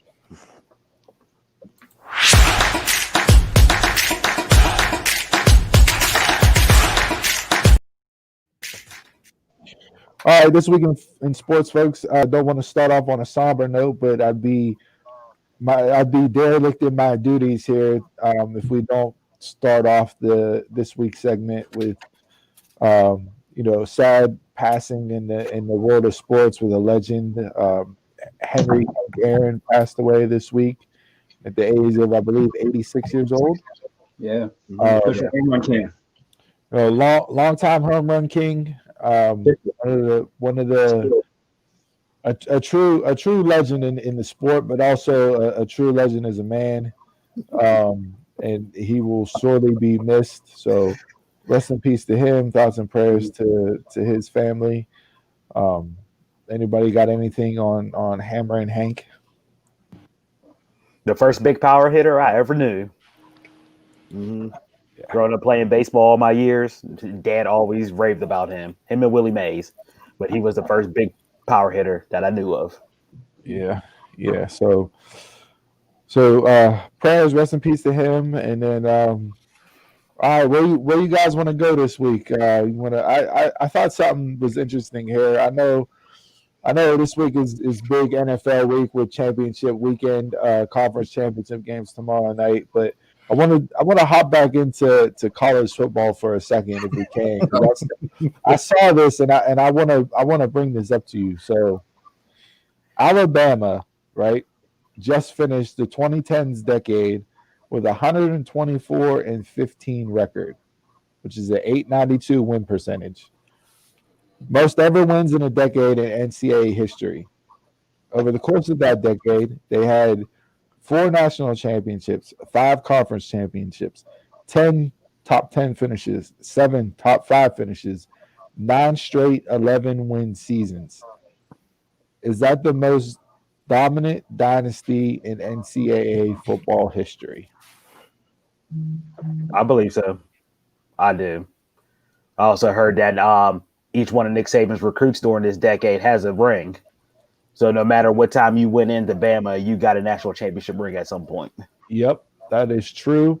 And I mean, the only other thing that I can think of that's like, it's not even as impressive.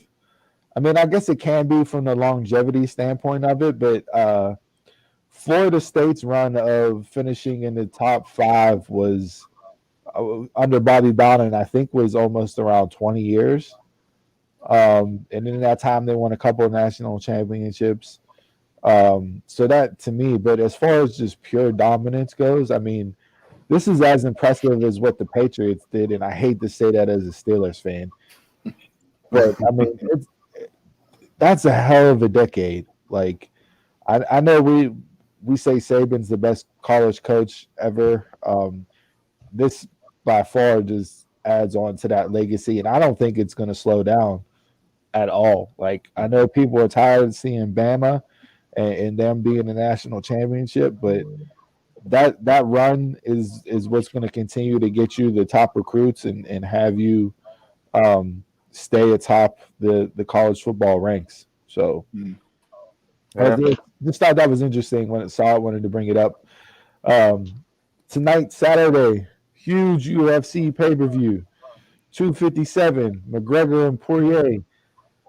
Thoughts? What do you guys think? Who do you think is going to win? A lot of mutual respect, which I was surprised from a Conor McGregor build to a fight.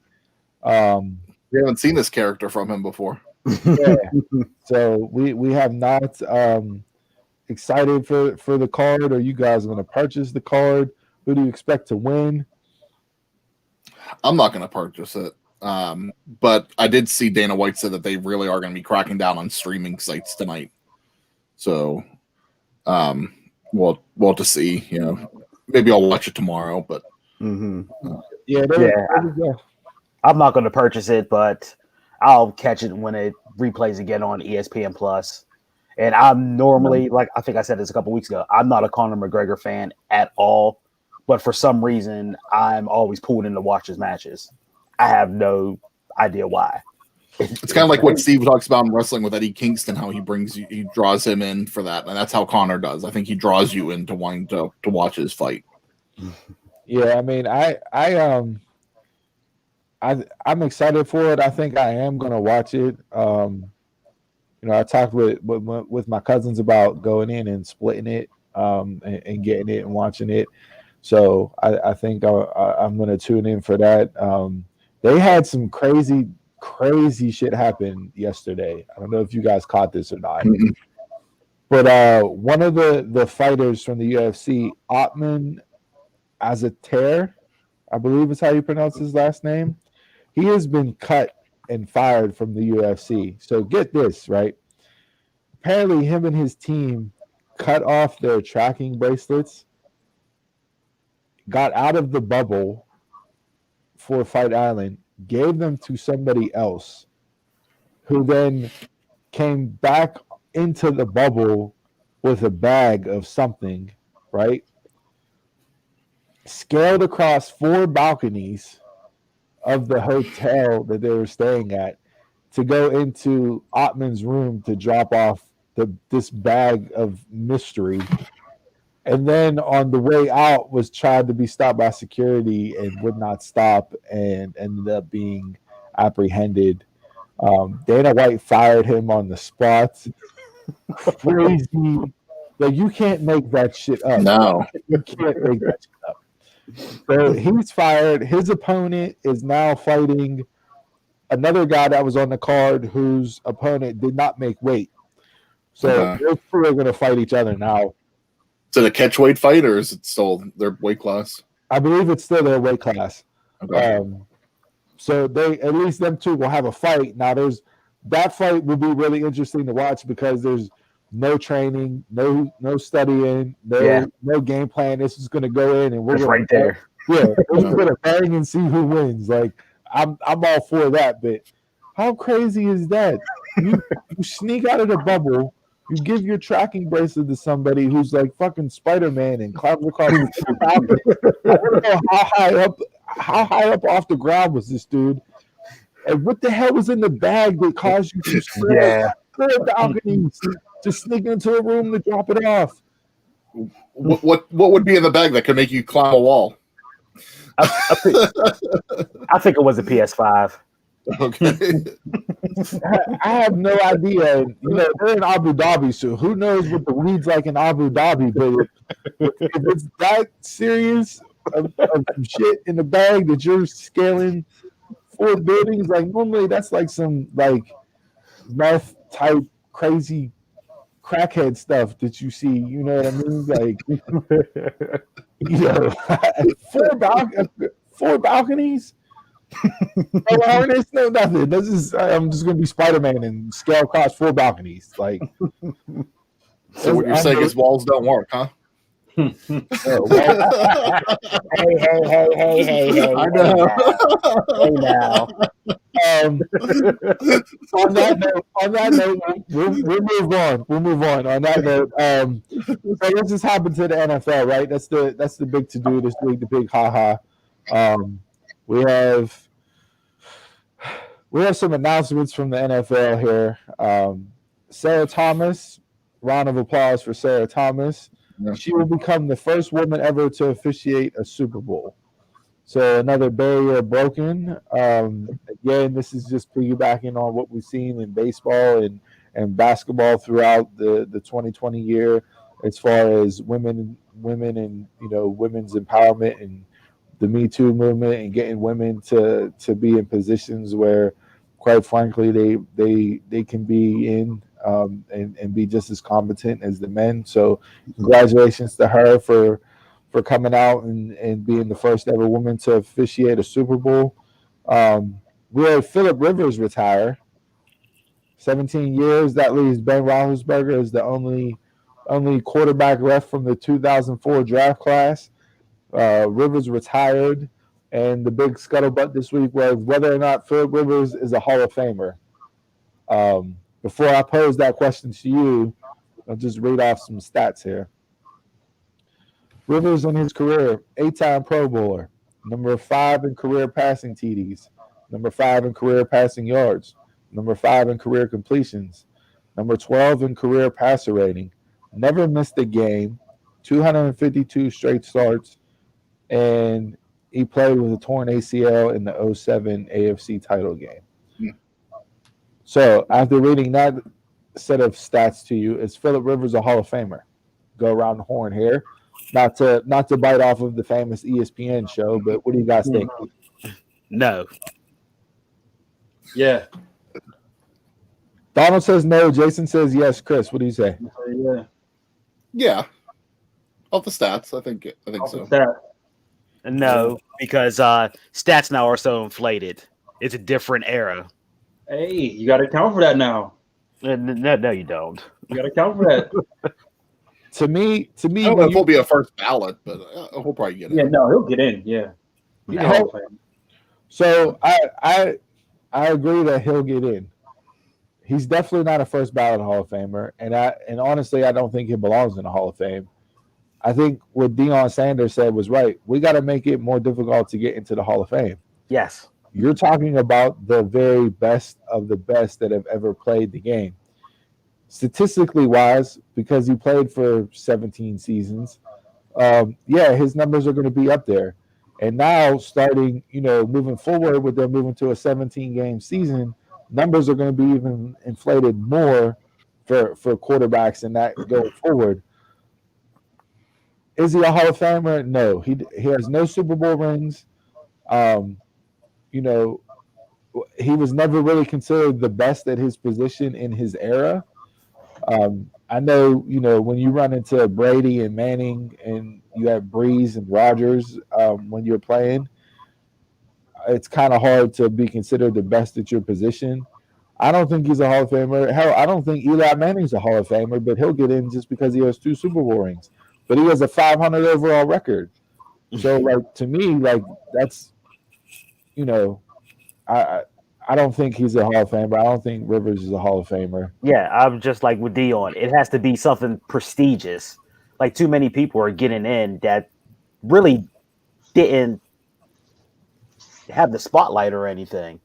Like for example, Dan Marino played 17 years. Well, Dan Marino stood out. Marino's one of the best arms and all that stuff. He stood out during his era. Like somebody like with me, like Edgerrin James, I don't believe he's a Hall of Famer at all. I think he's a normal run-of-the-mill running back. Like, what did he do to stand out in the running back thing? Nothing. But he's a Hall of Famer. Yeah, I mean, you know, will he get in? Yes. Will he get on first ballot? No. But because of those numbers that I read off, like that's an instance where like you can make numbers say anything you want. You can make numbers fit your narrative, no matter what you're arguing for or against. So, you know, we're coming around the time where they're talking about these Hall of Fame candidates that are up on the ballot this year and finalists, and people are going in and arguing and making their case, and they're using numbers to build up as to why people should be in the Hall of Fame. I just don't look at Phillip Rivers and go, he was the elite of the elite and is worthy of a Hall of Fame spot. But that doesn't mean that he's not going to get in, because that's the trend on how it goes. But you have no Super Bowl rings. You know, you went to one AFC title game. I don't know how many division titles they won over the course of his 17 years there in San Diego and LA before he moved to Indianapolis for a year.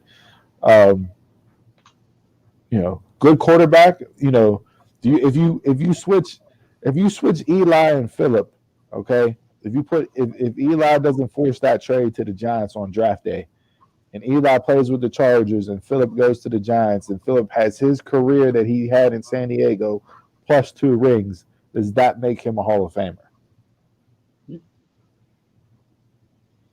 I would say yes, because the numbers along with the championships, that would make him a Hall of Famer to me. Okay. But if I'm looking back at that draft class and I go Ben, Eli, or Phillip, who do I want? I'm taking Ben all day long out of those 3 quarterbacks. So if you're not even the best quarterback of your draft class, your era that came out, and you're being compared to Eli Manning and Ben Roethlisberger, who has 2 Super Bowl rings, Ben played in a 3rd. I'd be hard pressed to put Phillip in over Ben or Eli.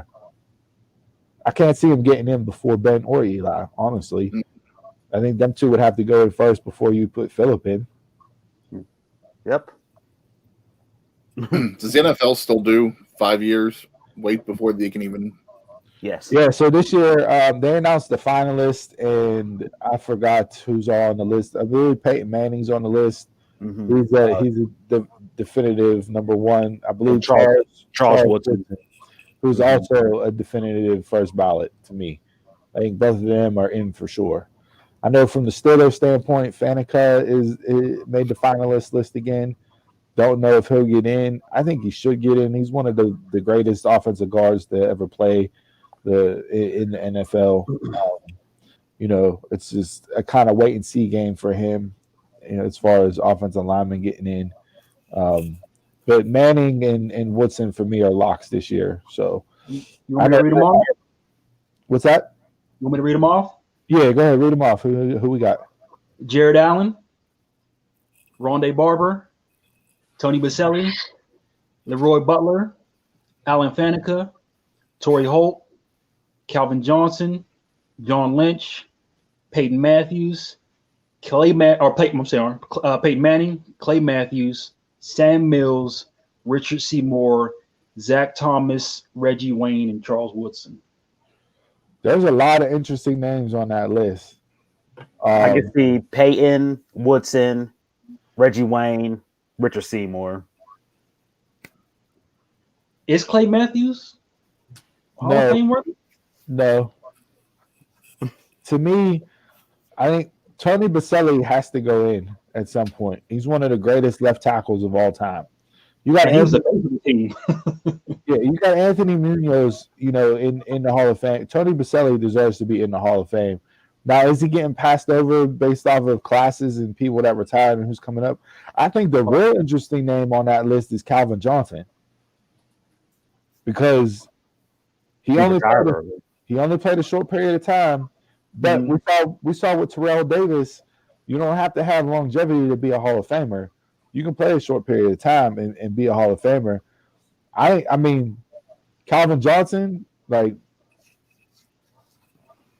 is he or isn't he? I don't. That's hard to say. Yeah, that's the real interesting one. If you're comparing now. If you're comparing Calvin Johnson to Torrey Holt and Reggie Wayne, like, those were the 3 wide receivers you ran off, right? Mm-hmm. Yeah. Out of that list, just those 3. We're not factoring anybody else, but just those 3 on that list. Calvin Johnson, Reggie Wayne, Torrey Holt. Out of those 3, who would you say is a Hall of Famer? Well, 2 got hard with it. So. Reggie Wayne for me. I like Reggie Wayne's game better. But was Reggie Wayne ever considered the best receiver?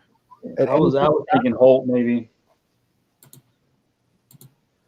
And Holt had that run with the greatest show on turf, Yeah, but I mean,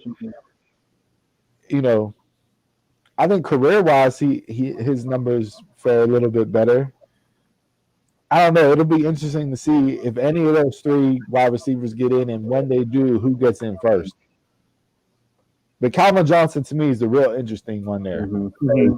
A lot of people would say, he was one of the most dominant wide receivers to ever play. You put him in that category of like Moss, as far as being able to just change a game by yourself. Moss, Julio. A lot of people say DK Metcalf is trending in that type of air as far as dominating wide receivers go. Yeah, so interesting to see who will come out of the finalists this year. They will be inducted with the class that was announced last year, which was Jimmy Johnson, Bill Cowher, Troy Polamalu. I'm forgetting the other 3 individuals from that class, so I apologize for that. But yeah, it'll be a large event this year. Hopefully they get it done. I don't. Now, are they putting all those other ones in there too? Yeah, those ones they're throwing them in there also. Okay, are they getting the same? They're getting the same platform and everything. Yeah, that I'm not sure. Yeah, that's a lot of people, because that's a lot of people. It's a lot. It's a WrestleMania 2-day event. yeah. Make it a 2-day event. Whether they do it virtual this year or they're able to do it in person. I think both draft classes, last year's and this year's, will actually get the induction ceremony that they deserve here. So, give me 2 Hall of Fame games. What's that? Say, give me 2 Hall of Fame games. I don't need a Hall of Fame game at all. I don't need it. So, before we talk about the games for tomorrow, since we were talking about Breeze being Rivers being a Hall of Famer, right? Mm-hmm. Rumor is Breeze is going to retire. He hasn't come out and said so, but all indications point to him retiring. His wife put up on Instagram he was dealing with, not only the ribs, the 11 broken ribs, the punctured leg, but supposedly he played with a partially torn rotator cuff through the year as well, which could affect why his arm down the stretch didn't look as strong as it did in the beginning of the year. But if Breeze retires, okay, same year as Rivers, which means they'll both be eligible 5 years from now. To me, Breeze is a surefire Hall of Famer, first ballot. Rivers, that's the difference that I'm talking about when you're comparing quarterbacks. Mm-hmm. Like, Breeze is definitely a Hall of Famer. You watch him, and he played, and you go, okay, yeah, he's a Hall of Famer. He's one of the best to play the position. Rivers, as good as he was and as solid as he was for 17 years, I just don't look at him and go, yeah, I watched him and I automatically think Hall of Fame. That's how I would compare the difference between the two. So, yeah. All right, well, let's jump into these games tomorrow. We got Green Bay and Tampa Bay with the battle of the aging quarterbacks in the early game. And then we have the young studs and Josh Allen and Patrick Mahomes, who is cleared from the concussion protocol and will play on Sunday, even though I guess throughout the week it was stated that it wasn't a concussion. It was a nerve issue that caused him to have concussion-like symptoms, which is the same thing that Sidney Crosby had. That they didn't diagnose it first. They thought it was strictly a concussion, but it ended up being a nerve issue in his neck, which gave him concussion-like symptoms, which is why he missed almost 2 years. So Mahomes is going to go. We'll go with the early game: Brady versus Rodgers, Bucks versus Packers in Lambeau. Potential snow overnight tonight. Don't think it'll be snowing at game time. It's supposed to move out, but it will be cold. Who you guys got, Buccaneers or Packers? Packers.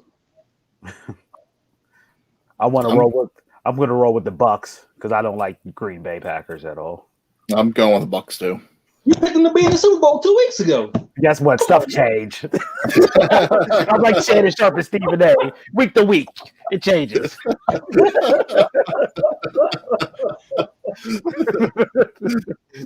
I know, Chris, you had Tampa Bay originally selected to go to the Super Bowl, so you're still alive. I had New Orleans. Obviously, I'm out of the race on the NFC side. I mean, it's Brady, and you go, oh, fuck, I don't want to see Brady in another Super Bowl, I mean, this dude's been in 14 AFC and NFC championship games. There's only 3 franchises that have been in more title games than Brady himself. And the Steelers are one of them at 16. So, I mean, what he's done in his career, like, as much as you may hate the man, and I've hated him for a long time because he's caused my Steelers plenty of misery, and I think we might have won a couple more championships if it weren't for Brady. You got to give the man his flowers and his due. But that Packers team with Rodgers and the way they're humming along right now, I don't see them losing in Lambeau at all. This is a big game for Rodgers as far as legacy goes. This is his 5th NFC title game. He's won 1. Obviously, that year they won the Super Bowl. They beat the Steelers. But he's lost four title games. Not all those 4 title games were his fault. They lost to the Giants that year. Plexico Burress makes the catch in the negative 10-degree game. They had the onside kick debacle against the Seahawks that year. But I think this is a big game for Rodgers. Some say Rodgers is better than Brady as far as quarterback play goes. We can argue that for a different day, but I'm excited to watch this game, and I'm going to pick the Packers to win here. So, moving on to the evening game, Buffalo and Kansas City. In Kansas City, Mahomes is back, like we said. Don't know if there'll be any effects from his knockout blow last week. The Bills, besides the Packers, are arguably the hottest team in the NFL right now. I believe they've won 11 or 12 straight. Going back to the regular season and obviously through the playoffs. This one to me is more of a coin flip. I really think the way Buffalo is playing, they can go in there and give the Chiefs a solid game. I know the Chiefs beat them earlier in the regular season, but they're not the same team that the Chiefs played then. Don't know how much that will come back into play now as far as game plan goes and how they attack the Bills or how the Bills attack the Chiefs. I like Josh Allen. I wish the Steelers would have drafted him coming out. I would have taken a flyer on him. I said that at the time when he came out. But yeah, who you guys got in this game and why? Bills. No one circles the wagons like the Buffalo Bills. I'm running with them all the way to the title. I don't want it, but I need it to happen.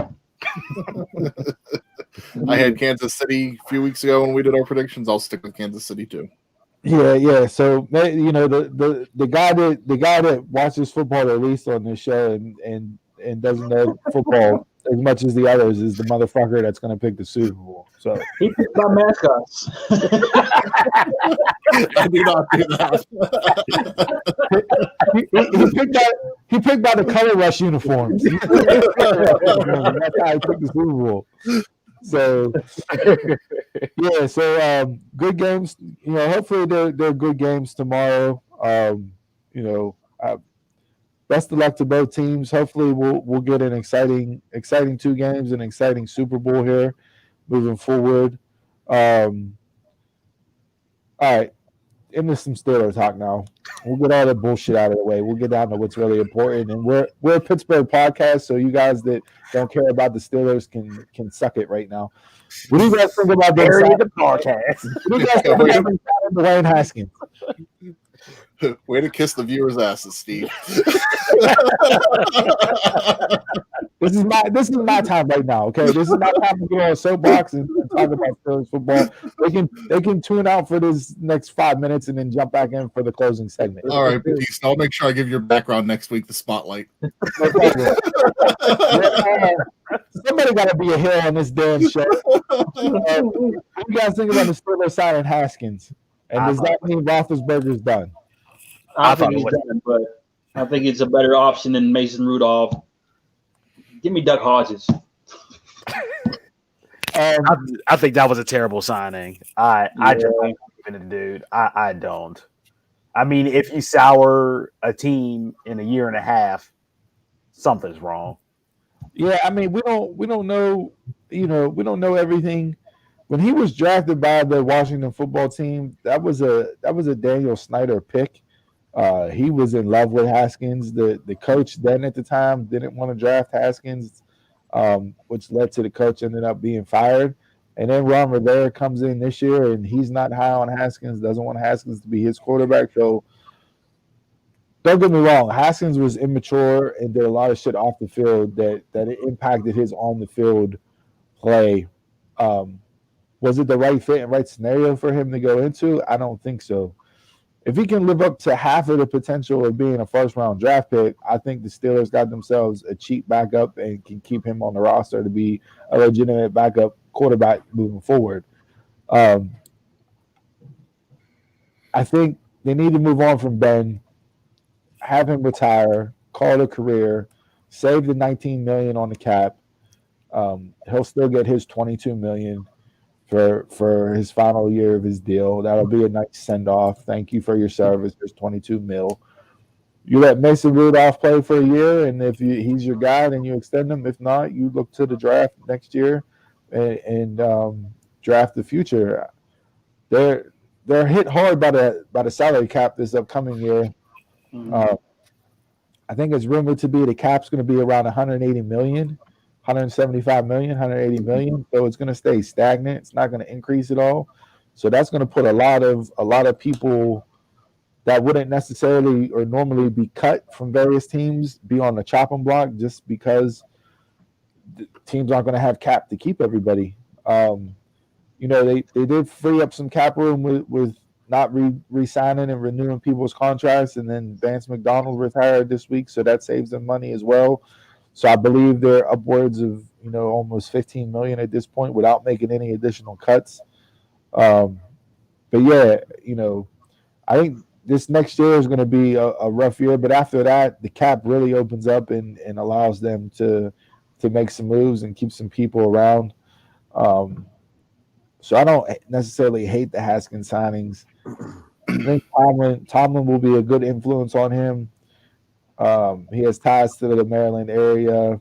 Cam Hayward, who's an Ohio State Buckeyes, a veteran who's a solid guy, one of the best there is on the field and off the field. I think you can get him to mentor and talk to him. Maybe Ryan Shazier can come in and help, another former Ohio State Buckeye alum, to get some guidance in that.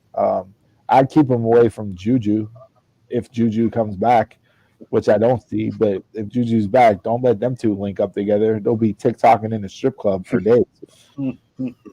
So just like the Iron Sheik said. all right. Well, that's my Steelers rant for the week. So thanks you guys for letting me indulge for 4 minutes, and I love you guys. I didn't mean to go fuck yourselves. I love you guys. See, babyface turn. All of, heal the babyface. I'm like the Big Show. I was just about to say that. So talking about more Pittsburgh talk, the Penguins, can they only win in a shootout? That was their week. But they, after the rough start they had in Philly, they won their home opener this week.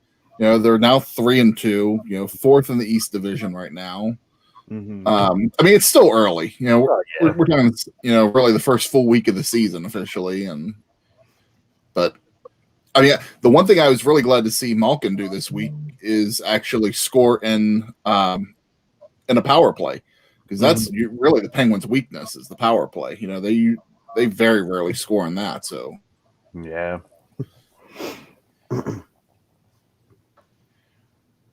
Yeah, I don't know. I still think it's going to be a long year from them. That realignment to geographical region for this year for the season didn't help them at all with the teams that are in their division. It's a murderer's row of who's who. So, I don't know how much or how far they'll go this year. I think it's time that we get ready to realize the Penguins are going to be in rebuilding mode real soon. No, I could see some trades happening this season. Depending on how things go, we'll see where their weak spots are and where they trade for. But I'm not saying I could see them easily getting into the playoffs like they normally do, but then being out of it in the first round like has been their normal the last couple times. Yep. So, all right, I don't got nothing else for this week in sports. Let's jump into the final thoughts. Okay.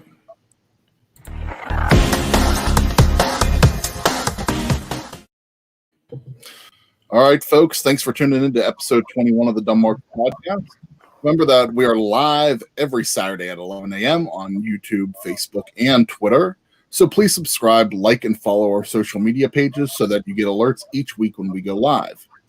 Our audio-only edition of the podcast is released every Monday to listen on demand on all your favorite podcast platforms. Subscribe to our social media pages of Facebook, Instagram, and Twitter at DumbMarksPod. Or you can message us during the shows while you watch live, or even email us at dumbmarkspod@gmail.com. Steve, before I send you to maybe send us home and play One Gotta Go, a little bit of breaking news this morning that I didn't get to talk about in the intro was that Larry King passed away this morning. Found out at the age of 87. Oh, wow. Mm-hmm. Okay. Yep. And I have 3 things. 2 on the gaming front. The new Resident Evil 8 trailer and gameplay was unveiled this week, and it looks really, really good. And also, the Xbox Live Gold raised their prices from $60 their membership to $120 now. Woo! Yeah. So if you want to play online on the Xbox with the Xbox Live, you're paying $120. Steve, your son's going to have to get a job. Wow. That a lot of game companies, a lot of people saying that Nintendo and PlayStation might be looking to bump it up maybe $20. They doubled it. Yep. Mm-hmm. Well, Nintendo's what? Nintendo's only $20 for the year. It's 20, and they talk about Nintendo might bump it up 20, like to 30 or 40. Now, I paid $20 because I don't mind paying the $20 for the Switch, but if they've raised that, I probably wouldn't continue the Switch. So if you're an Xbox gamer, I feel sorry for you. If we're playing one gotta go, Xbox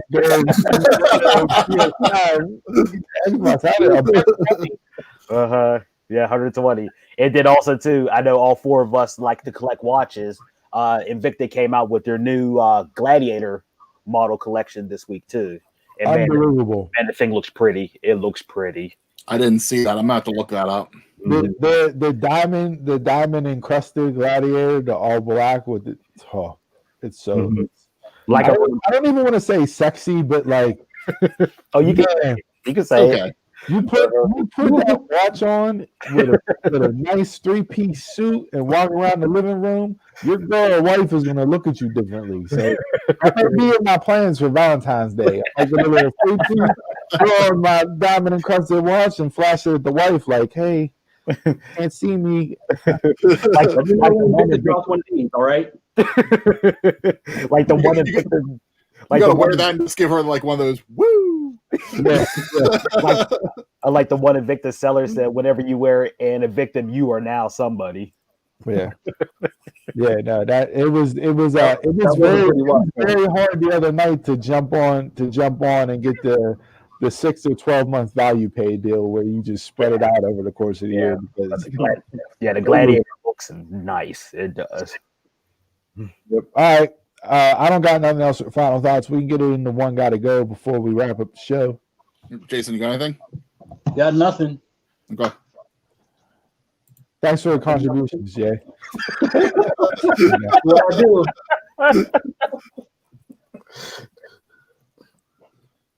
All right, one gotta go. We got looks like a little sandwich edition this week. Grilled cheese, peanut butter and jelly, tuna sandwich, or roast beef sandwich. One got to go.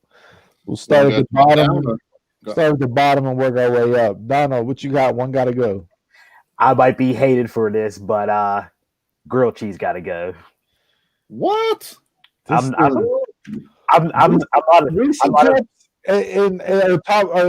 is the worst Halloween candy in your eyes, and now grilled cheese got to go out of this list.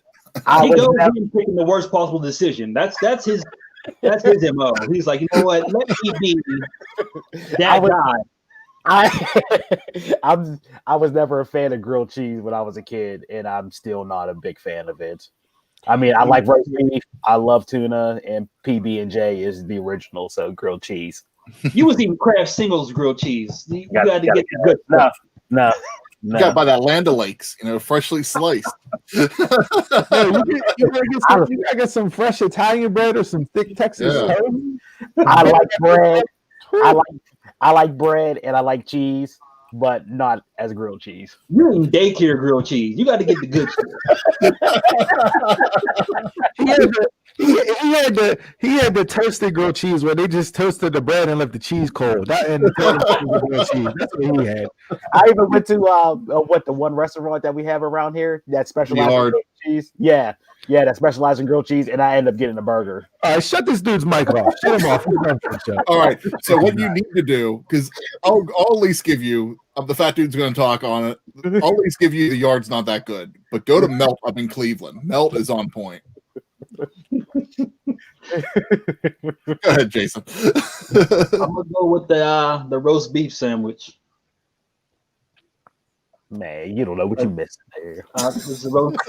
Now is it? Listen, man, you take some Arby's sauce and throw it on there. Lunch meat roast beef? Oh, Arby's is trash in general. Don't bring Arby's up in this. Oh, well, I gotta go because it's gone. This is not where we're gonna kick out fast food restaurants. We can have this discussion at another day. We don't want to go too long with this. We can do a one gotta go with fast food. Yeah, we can have this discussion. Chris, what do you got? I'm gonna probably be hated on my choice as well. I might even be viewed as un-American, but PB&J gotta go. Yeah, I have never been a fan of PB&J my entire life. that is soul survivor food. It's soul survivor food. Now, like if you said a PB&J with like Skippy peanut butter, I would say yeah, you're trash. Get that shit out of here. Or Peter Pan peanut butter, yeah, get that shit out of here. But a peanut butter and jelly with some Welch's Concord grape and some Jif. Grape. I will mess with like some strawberry or something. Not strawberry, grape. Strawberry. Get that grape out of here. This is also another thing that's never like within the arm's reach of my. These are my midnight snacks. Snack cakes and PB&J. I'm gonna go with roast beef as well. I can deal without the roast beef out of this list. I love tuna. Love a good tuna salad sandwich. Little tuna, little hard boiled eggs, some salt, pepper, some Miracle Whip.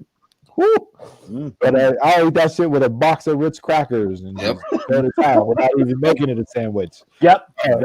I agree. Peanut butter and jelly, you know, unless it's the school lunch peanut butter and jelly with the block of cheese on top that we used to get back in the day, it was like Israel Cafe, that shit was trash. But other than that, peanut butter and jelly is staying on the list. You're out of your mind. You fucking guys, you got me upset over sandwiches. Because Mark Henry says that's what we do. All right, I'm done with this. Let's wrap up the show. You guys. That was a good one. You can piss off Steve. Yeah, my blood pressure is on fire. You can't see because I got the Messiah light shining down. And my face is beat red right now for the way you guys grilled cheese and peanut butter and jelly. Oh, no, you better watch out. That light may be coming to get you right now. Well, if I go out knowing that two of the dumbest marks ever took two of the worst sandwiches ever to get off their list. All right. On a brighter note, since Monday was Martin Luther King Day, and celebration, we had the inauguration on Wednesday. We had the first ever woman and African American, Asian American woman voted in as vice president. I thought we'd end the show this week with a quote from Martin Luther King, and The Rock actually posted this quote on his Instagram this week. And it says, "No work is insignificant. All labor that uplifts humanity has dignity and importance and should be undertaken with painstaking excellence." So with that in mind, take the right step forward, try to uplift humanity. Let's make each and every one of us ourselves better individually and uplift the others around us. And until next time, you can catch us around the way.